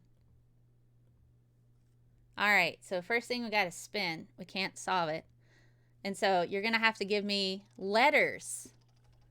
We get points this way, and everybody who plays gets these points. You can play in the side chat, or you can hop in the Discord and talk to me and play that way too. And I'll write your name down and give you extra points for being on the Discord and chatting with me. All righty. H. Oh, somebody's in the Discord chat. Let me see. Who dat, as they say in the New Orleans. Oh, Peter. All right, Peter's in the chat. All right. Peter says H. All right, first, so I'll go with H first, and then we'll go with M after that, because we got Mr. Shadow Kitty. There is an H. Awesome. Awesome. Okay. All right, I guess we'll spin again. We doing good? Mr. Shadow Kitty says M. We'll see if that's, let's see, letter M. Ah, boo. That's not good. It's still our turn. And then we've got, who said T? Dinah said T. And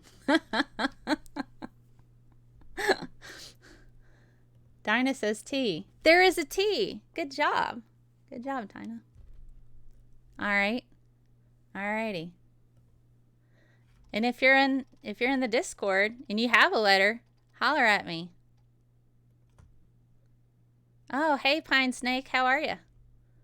Pine Snake in the Discord. Let's see. I'm all right. Thanks for being here. Heretic says like 5 B's. Well, we'll just pick one, Heretic. And you're wrong. Oh gosh. So let me see what letter. Let's see. Let me see. We got Pine Snake. Is there a letter that you're partial to? What do you think? You think the letter L? Okay. Let's try the letter L and see what you think. There are 2 L's. High five, man.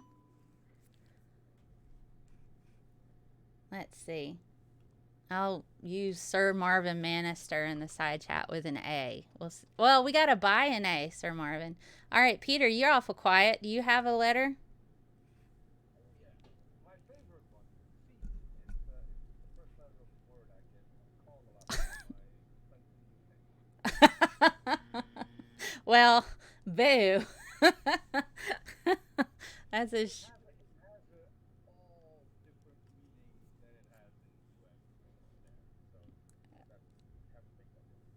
Oh gosh. So Sir Marvin wanted to buy an A. Good call on that, Sir Marvin. There are 3 A's. Oh goodness. And Kitty says P. We'll try the letter P. And we'll see what Pine Snake thinks here. Oh, lose a turn. Well, at least we didn't lose money, right? Or points. We'll try P again. Normally it's just me talking to myself.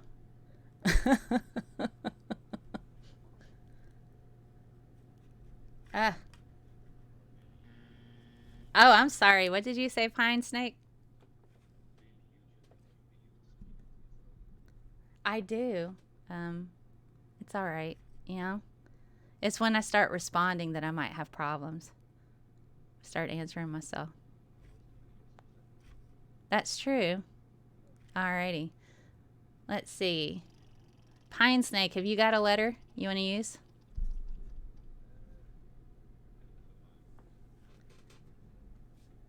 M for Mike. Yeah, we already did that one. So, hey, Heretic, how are you? So, what do you think about the letter N, Pine Snake? Jericho says N's pretty good. Yeah, N for November. All right. There are 3 N's. Boy, good call, man. So, Heretic, you were wrong with B. he should. He's muted. All right. That's a. I'm cheating you again. Well, pick another letter then. Pick another letter. What do you think?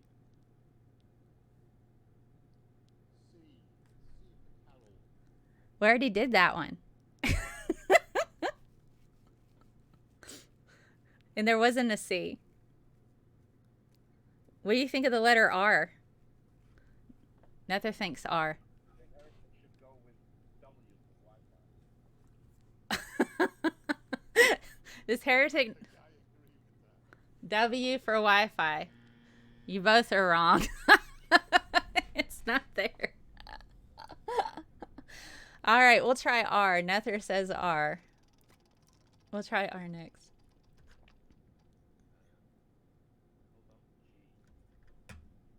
G for Gov. Okay. Well, R didn't work, Nether. We're all on the same team, so it's like we're not.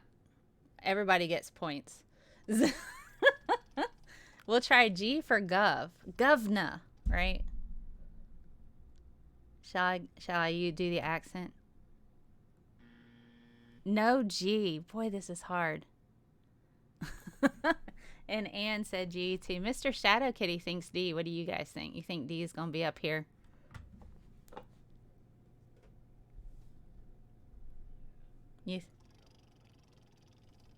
Yeah, it's a big one.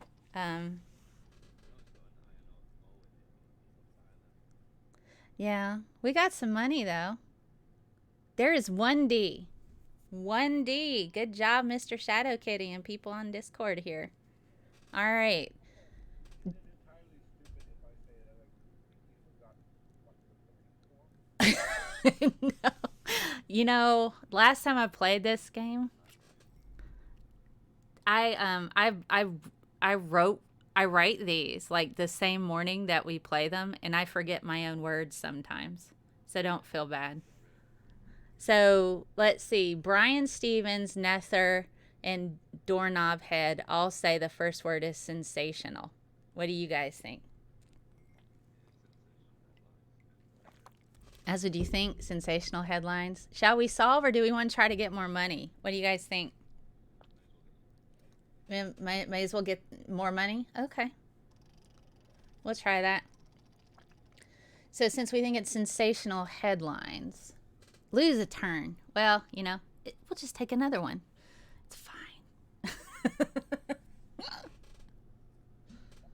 like last time, I want to donate my points for what to get. Okay. All right. Peters want donate points. Okay. I'm writing that down. Okay. So we think it's sensational headlines. So we'll try S. We'll do S then. 3 S's. And then I guess we can solve. What do you guys think? We want to go ahead and solve? We want to keep going?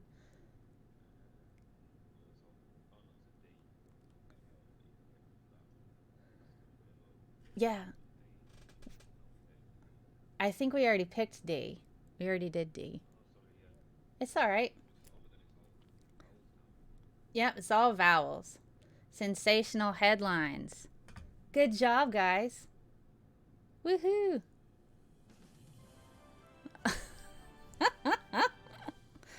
Awesome sauce. You guys are doing great. Okay, let's go to the next round. The category is characteristics of good science. You guys are doing great. That's how you went bankrupt last time, Mel. That's what Nether says. That's true, Nether. I did almost go bankrupt last time. It's pretty bad. Boo for me. But you guys, you pressured me. You pressured me. It was a joint effort, right? Okay, here we go. A characteristic of historic science. Bankrupt. We don't have any money, guys, so it's okay. We didn't lose anything really. So, let's see what we got. $700 or 700 points. All right. One more time and I'm gonna call you. Well, I think, is it 3 times? We've only been bankrupt once. I think, is it 7 times that he's been bankrupt, or is it 3? I don't remember. Been bankrupt more than once. Okay.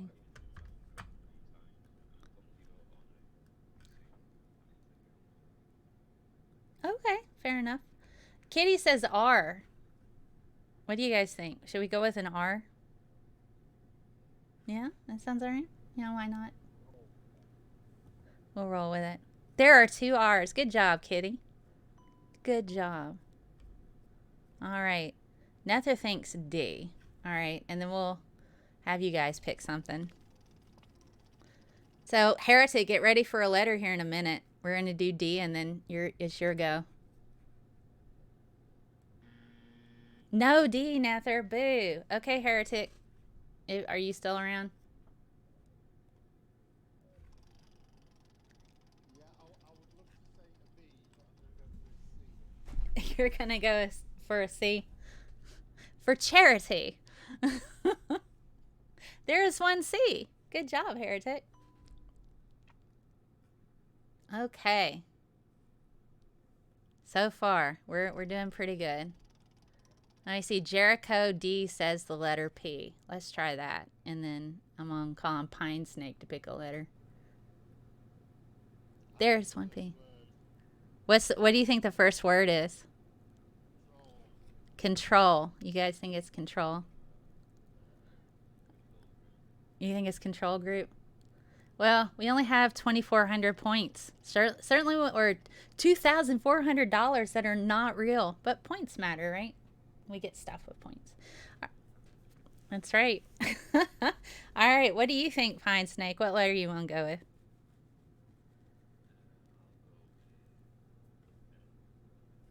N for November. Okay. We got an N. High five. You would say G as well?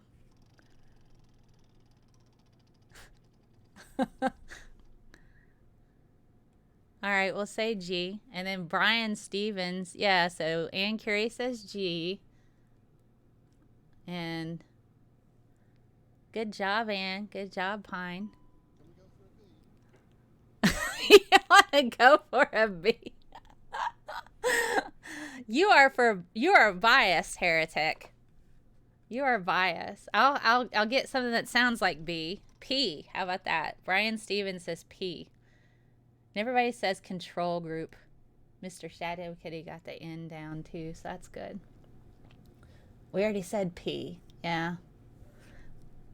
Alrighty. N, T, L, and G is what Nether's saying. I guess we'll get the letter T and then we can call it if y'all want. There is one T. All right. We gonna solve, guys? Yeah. We're no Trumps here.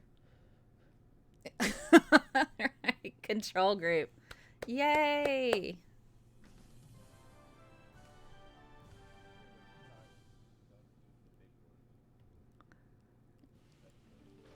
Yeah. Man. Alrighty. I think I probably need to turn my sound down coming in through. That's pretty loud. All right.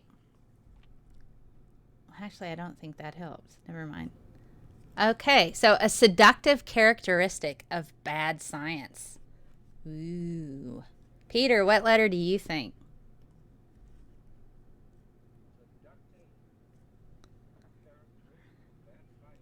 Yes. You're going to go with an F?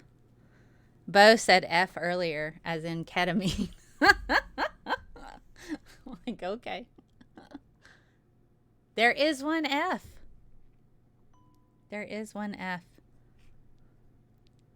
All right. I guess Heretic said B before. We'll pick B. And so does Nether and Amiga Nuts.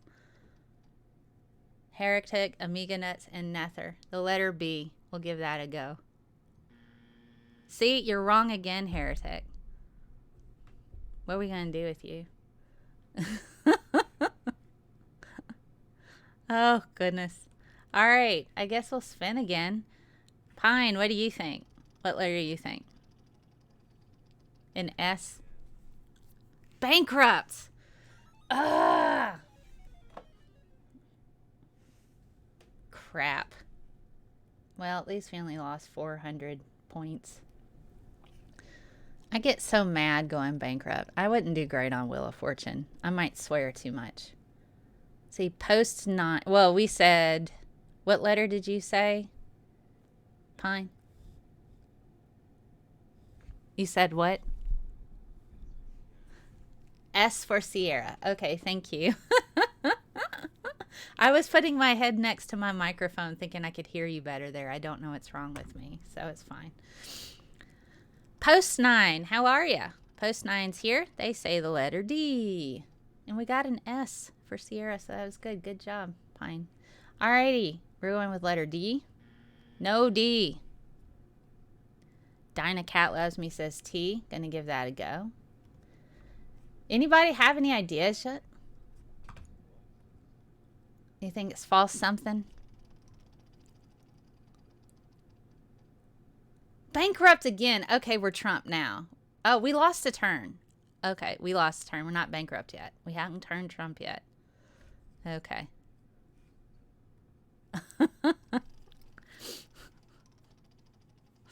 Oh, gosh. So we... That's right. No T, Dinah. I'm sorry. Nether says false. Doorknob Head says fresh soup. You think it's false hope? Oh, okay. Saw false hope. Well, we only have 300 points for this round. Do we want to try to keep going to get more points? You think so? Okay.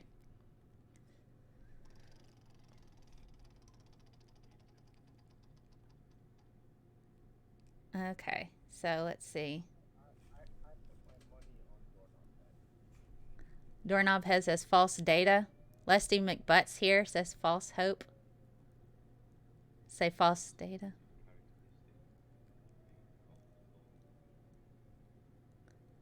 So we've got Pine says false hope. Lusty McButt says false hope. Brian Stevens says false stat. Doorknob Head says false data. Peter thinks false data. Well, we could buy an 8.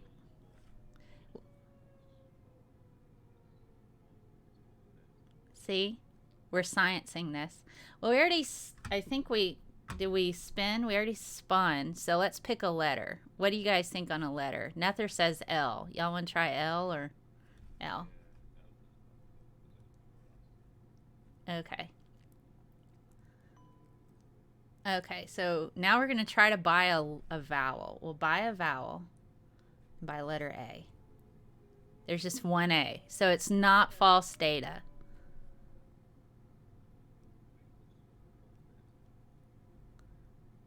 Well, if there's only one A, it's all right. It's all right. Go with H. Okay, we'll try H.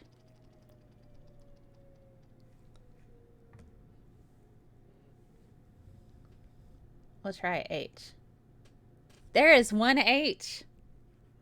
Love you, me.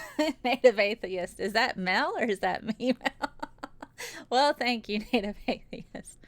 We already ruled out T, so it's not T. H. Nether says to buy a vowel for E. Well, do we want to try to solve it now, or do we want to... If we spin, we run the risk of going bankrupt. We want to solve it? Okay. It is false hope, guys. Good job.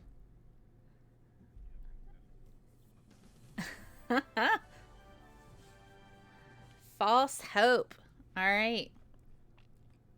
I think we have just, have we done 3? Have we done 3 now? So we just have 2 left? Okay. See, accounting is hard. So here we go. It's publication types. So things associated with publication types. All right.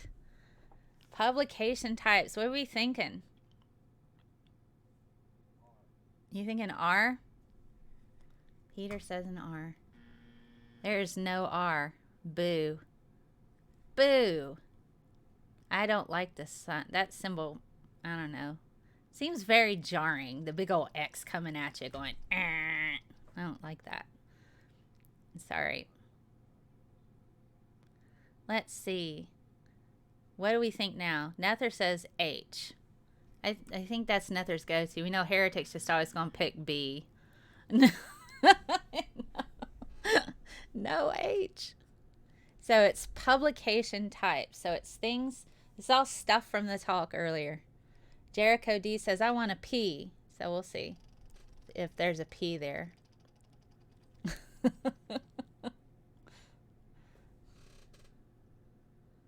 Alrighty. The clue is publication types, Dynacat. Use the toilet then. What? Soup articles. All right. What do you guys think? You want to try an S? Peer review. Well, is that a publication type though? But that's part of the publication process. All right. So we said S.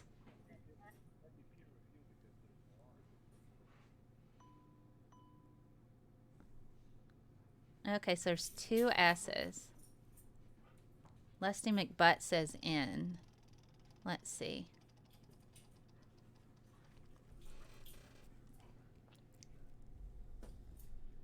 I wanted it to be YouTube experts. Oh, I know quite a few of those.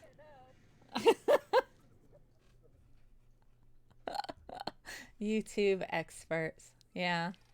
I encounter them quite often. Alrighty. What's the last one?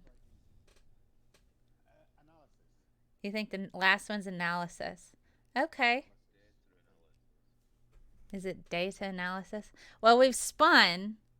So let's try a letter L and see if it's at least the last one. Okay. And then we can buy a vowel. You guys want to try buying a vowel and see if that holds up? You can try a vowel.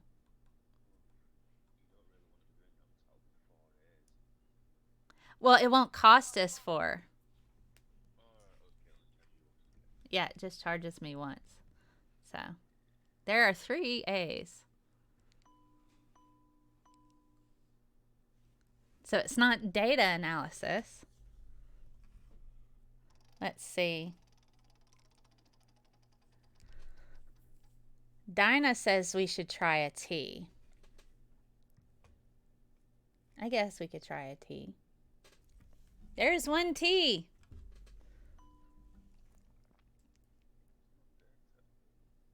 No, it's not data.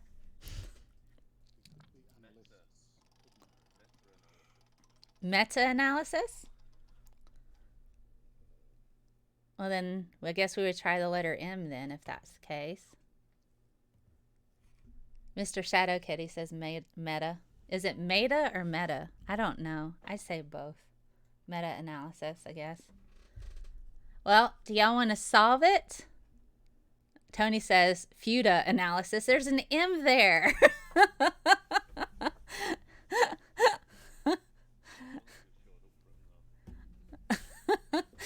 I think we should try to solve it. We got a general consensus in the chat.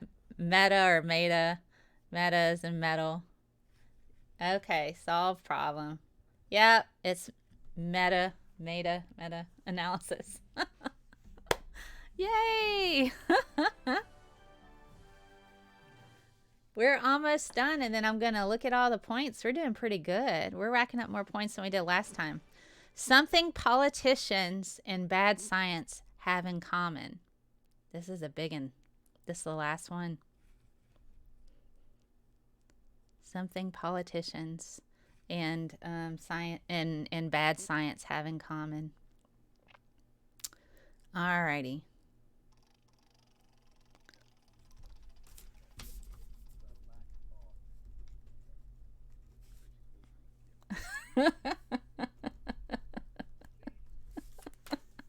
We're going to go with the letter C. Well, I said C, that's it. But yeah. Oh, okay. There are two C's. Uh, a T? Okay. You were accused of writing these for me, Kitty. I wrote this morning right before I went live. It's funny. All right. T. There are 3 T's. Good job, Pine Snake. All right. Let's see. Okay. Nether is saying H. What do y'all think? H for heretic?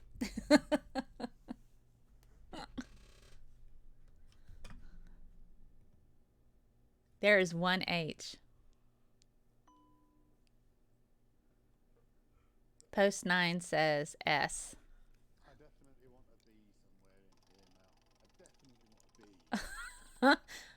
Well, let's see. We'll try a B then. We'll try a B, heretic, and then we'll try an S. We haven't had a B the whole time. I know. Be a B in this one.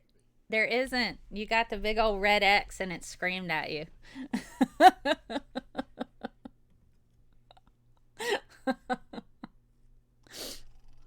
Oh my goodness. Post 9 says S. And Lusty McButt says S. Bo Hobo says M as in dental floss. Well, we're getting there. Let's try M. We could probably buy a vowel. That might help too. No bankrupt. No bankrupt. Okay, good. Let's see. We'll see if there's an M in here. No letter M. Do y'all want to buy a vowel? What do you guys think? In the Discord chat, what do y'all think? Peter, Heretic, Pine, y'all think we should buy a vowel? I want a P, please, Mel. I want a P, please. Well, you have to go to the loo for that.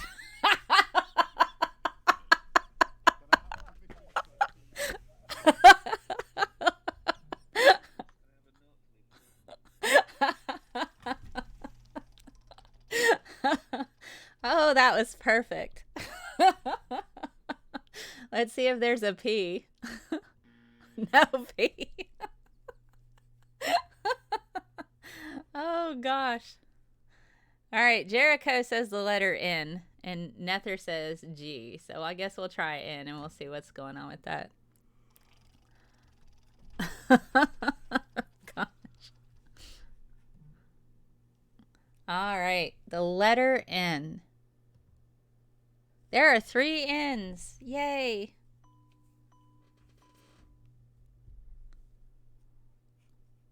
All right. It's really weird listening to Discord where I'm listening early, I think, and Yeah. then it actually coming up on screen 20 seconds later. Yeah, you guys don't have real time, I guess, like I do, because I'm on the OBS, you know. All right, Nether says G. I hate that there's such a delay. Yeah, we got no G. Do you guys want to buy a vowel? Well, we know the middle word. That's easy. And the first word.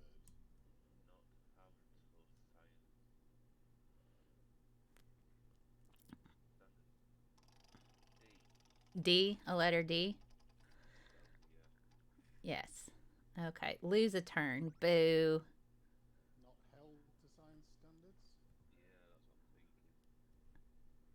Not held to science standards. Well, let's see. We'll try a letter D.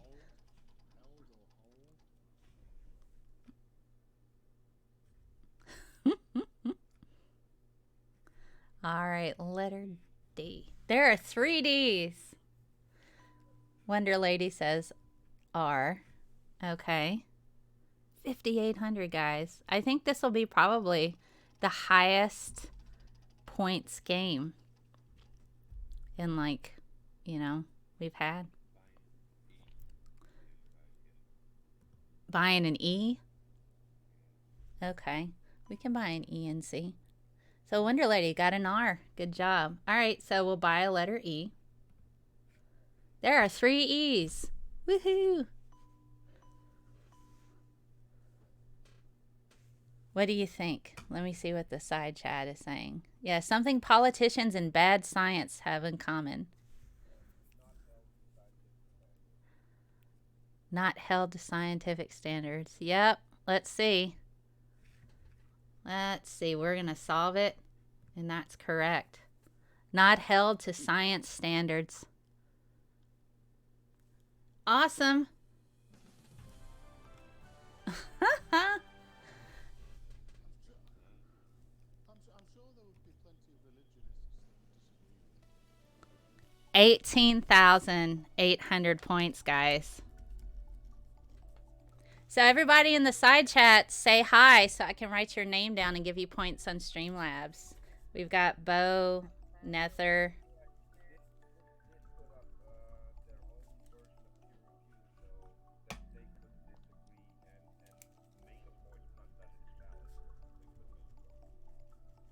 Okay. Wonder Lady. I'm trying to write down everybody's name. And then you guys, for coming in on the Discord server, you get extra points. I'm going to give you an extra 1,000 points each for being in here. Yeah. Extra 1,000 points. Okay. Okay. Mr. Shadow Kitty.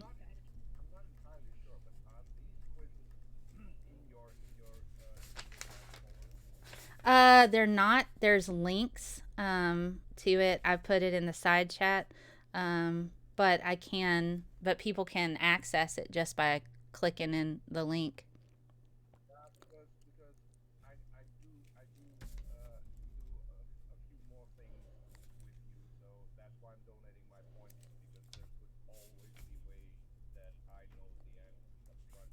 Oh yeah, no. There's no way. I made it this morning, and it's a link. Do we get the amount of points when? Yes, it's 18,800 points. Everybody gets those points. I don't need points. You get points anyway, Brian. You get it anyway. If you don't want your points, you can designate somebody else to have them if you like. Okay, Jericho D. In the side chat. Alrighty. And I will add these points after the show. Alrighty.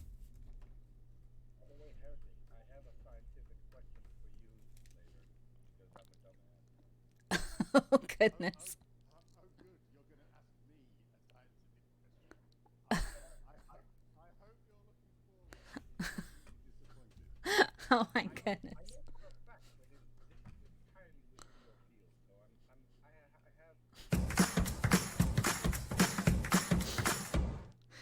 Oh, goodness. Well, oh, my goodness. You guys are hilarious. Well, and Amiga Nuts, you jumped in at the last minute.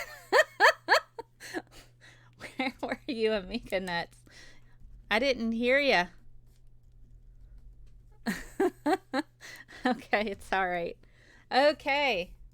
So, I'm going to finish up the show, guys. Thanks for hopping into the Discord chat. Next Saturday, we'll do the same thing. So we'll have, let me bring it back. Not there. let me, okay. So next Saturday we'll have the same thing. You can join the Discord chat and get extra points for participating. So woohoo. So thank you guys. Thank you. I'm going to finish up the show. Amiga Nuts, Heretic, Peter, Pine Snake. Thanks for hopping in the Discord chat, and I will talk to you guys later, okay? Hey Mel. Yes. Mel, if you get many more people in, could you actually have different teams? I could have different teams. I absolutely could have different teams. Make it competitive, yes. So I could. people in the Discord. More people in the Discord. Yeah, we can make it competitive and put you guys into teams if you want. And you can call yourselves whatever you want. Team Wanker. It's whatever.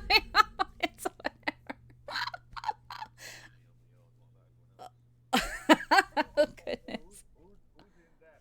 That's going to be competitive between me and Heretic as far as people on the web. Oh, goodness.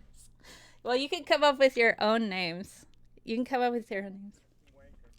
Wanker. But yes, we can do teams moving forward. So if multiple people hop into the Discord server, yeah, we can do teams, and you guys can consult with each other and say, hey, I think I want to do this. So yeah, but thanks again, guys. I'm going to finish up the show and get you some teams together. That'd be awesome.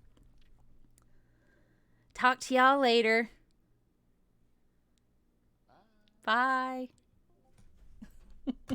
Oh my goodness. Boy, but yeah, if you guys want to make it more competitive, we can do individual teams and have y'all spin, and it'll keep up with the different stuff like that. So yeah, that would be pretty awesome. Y'all just, let me know. But yeah. So thanks. So lastly, just kind of wrapping things up, what we talked about today. We talked about how to spot bad science. We talked about peer review. We played a game. I got everybody's names down. I'm going to add this to Streamlabs. Don't forget, you're playing to win the next group, the next prize. We have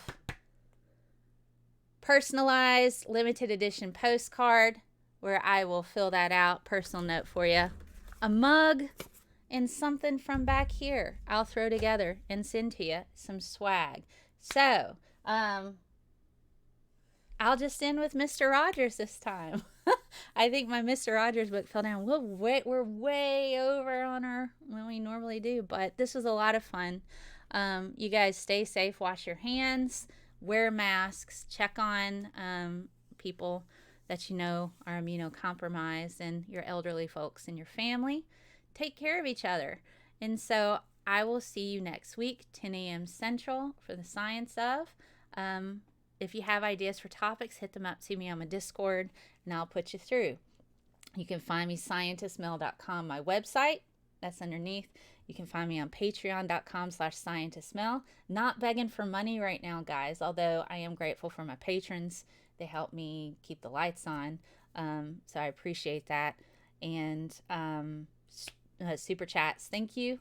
And I'll end with Mr. Rogers. Like I said, you always make each day special for me. You know how? With gesture being you. I will see you guys next time. Sending squishy science hugs. Bye.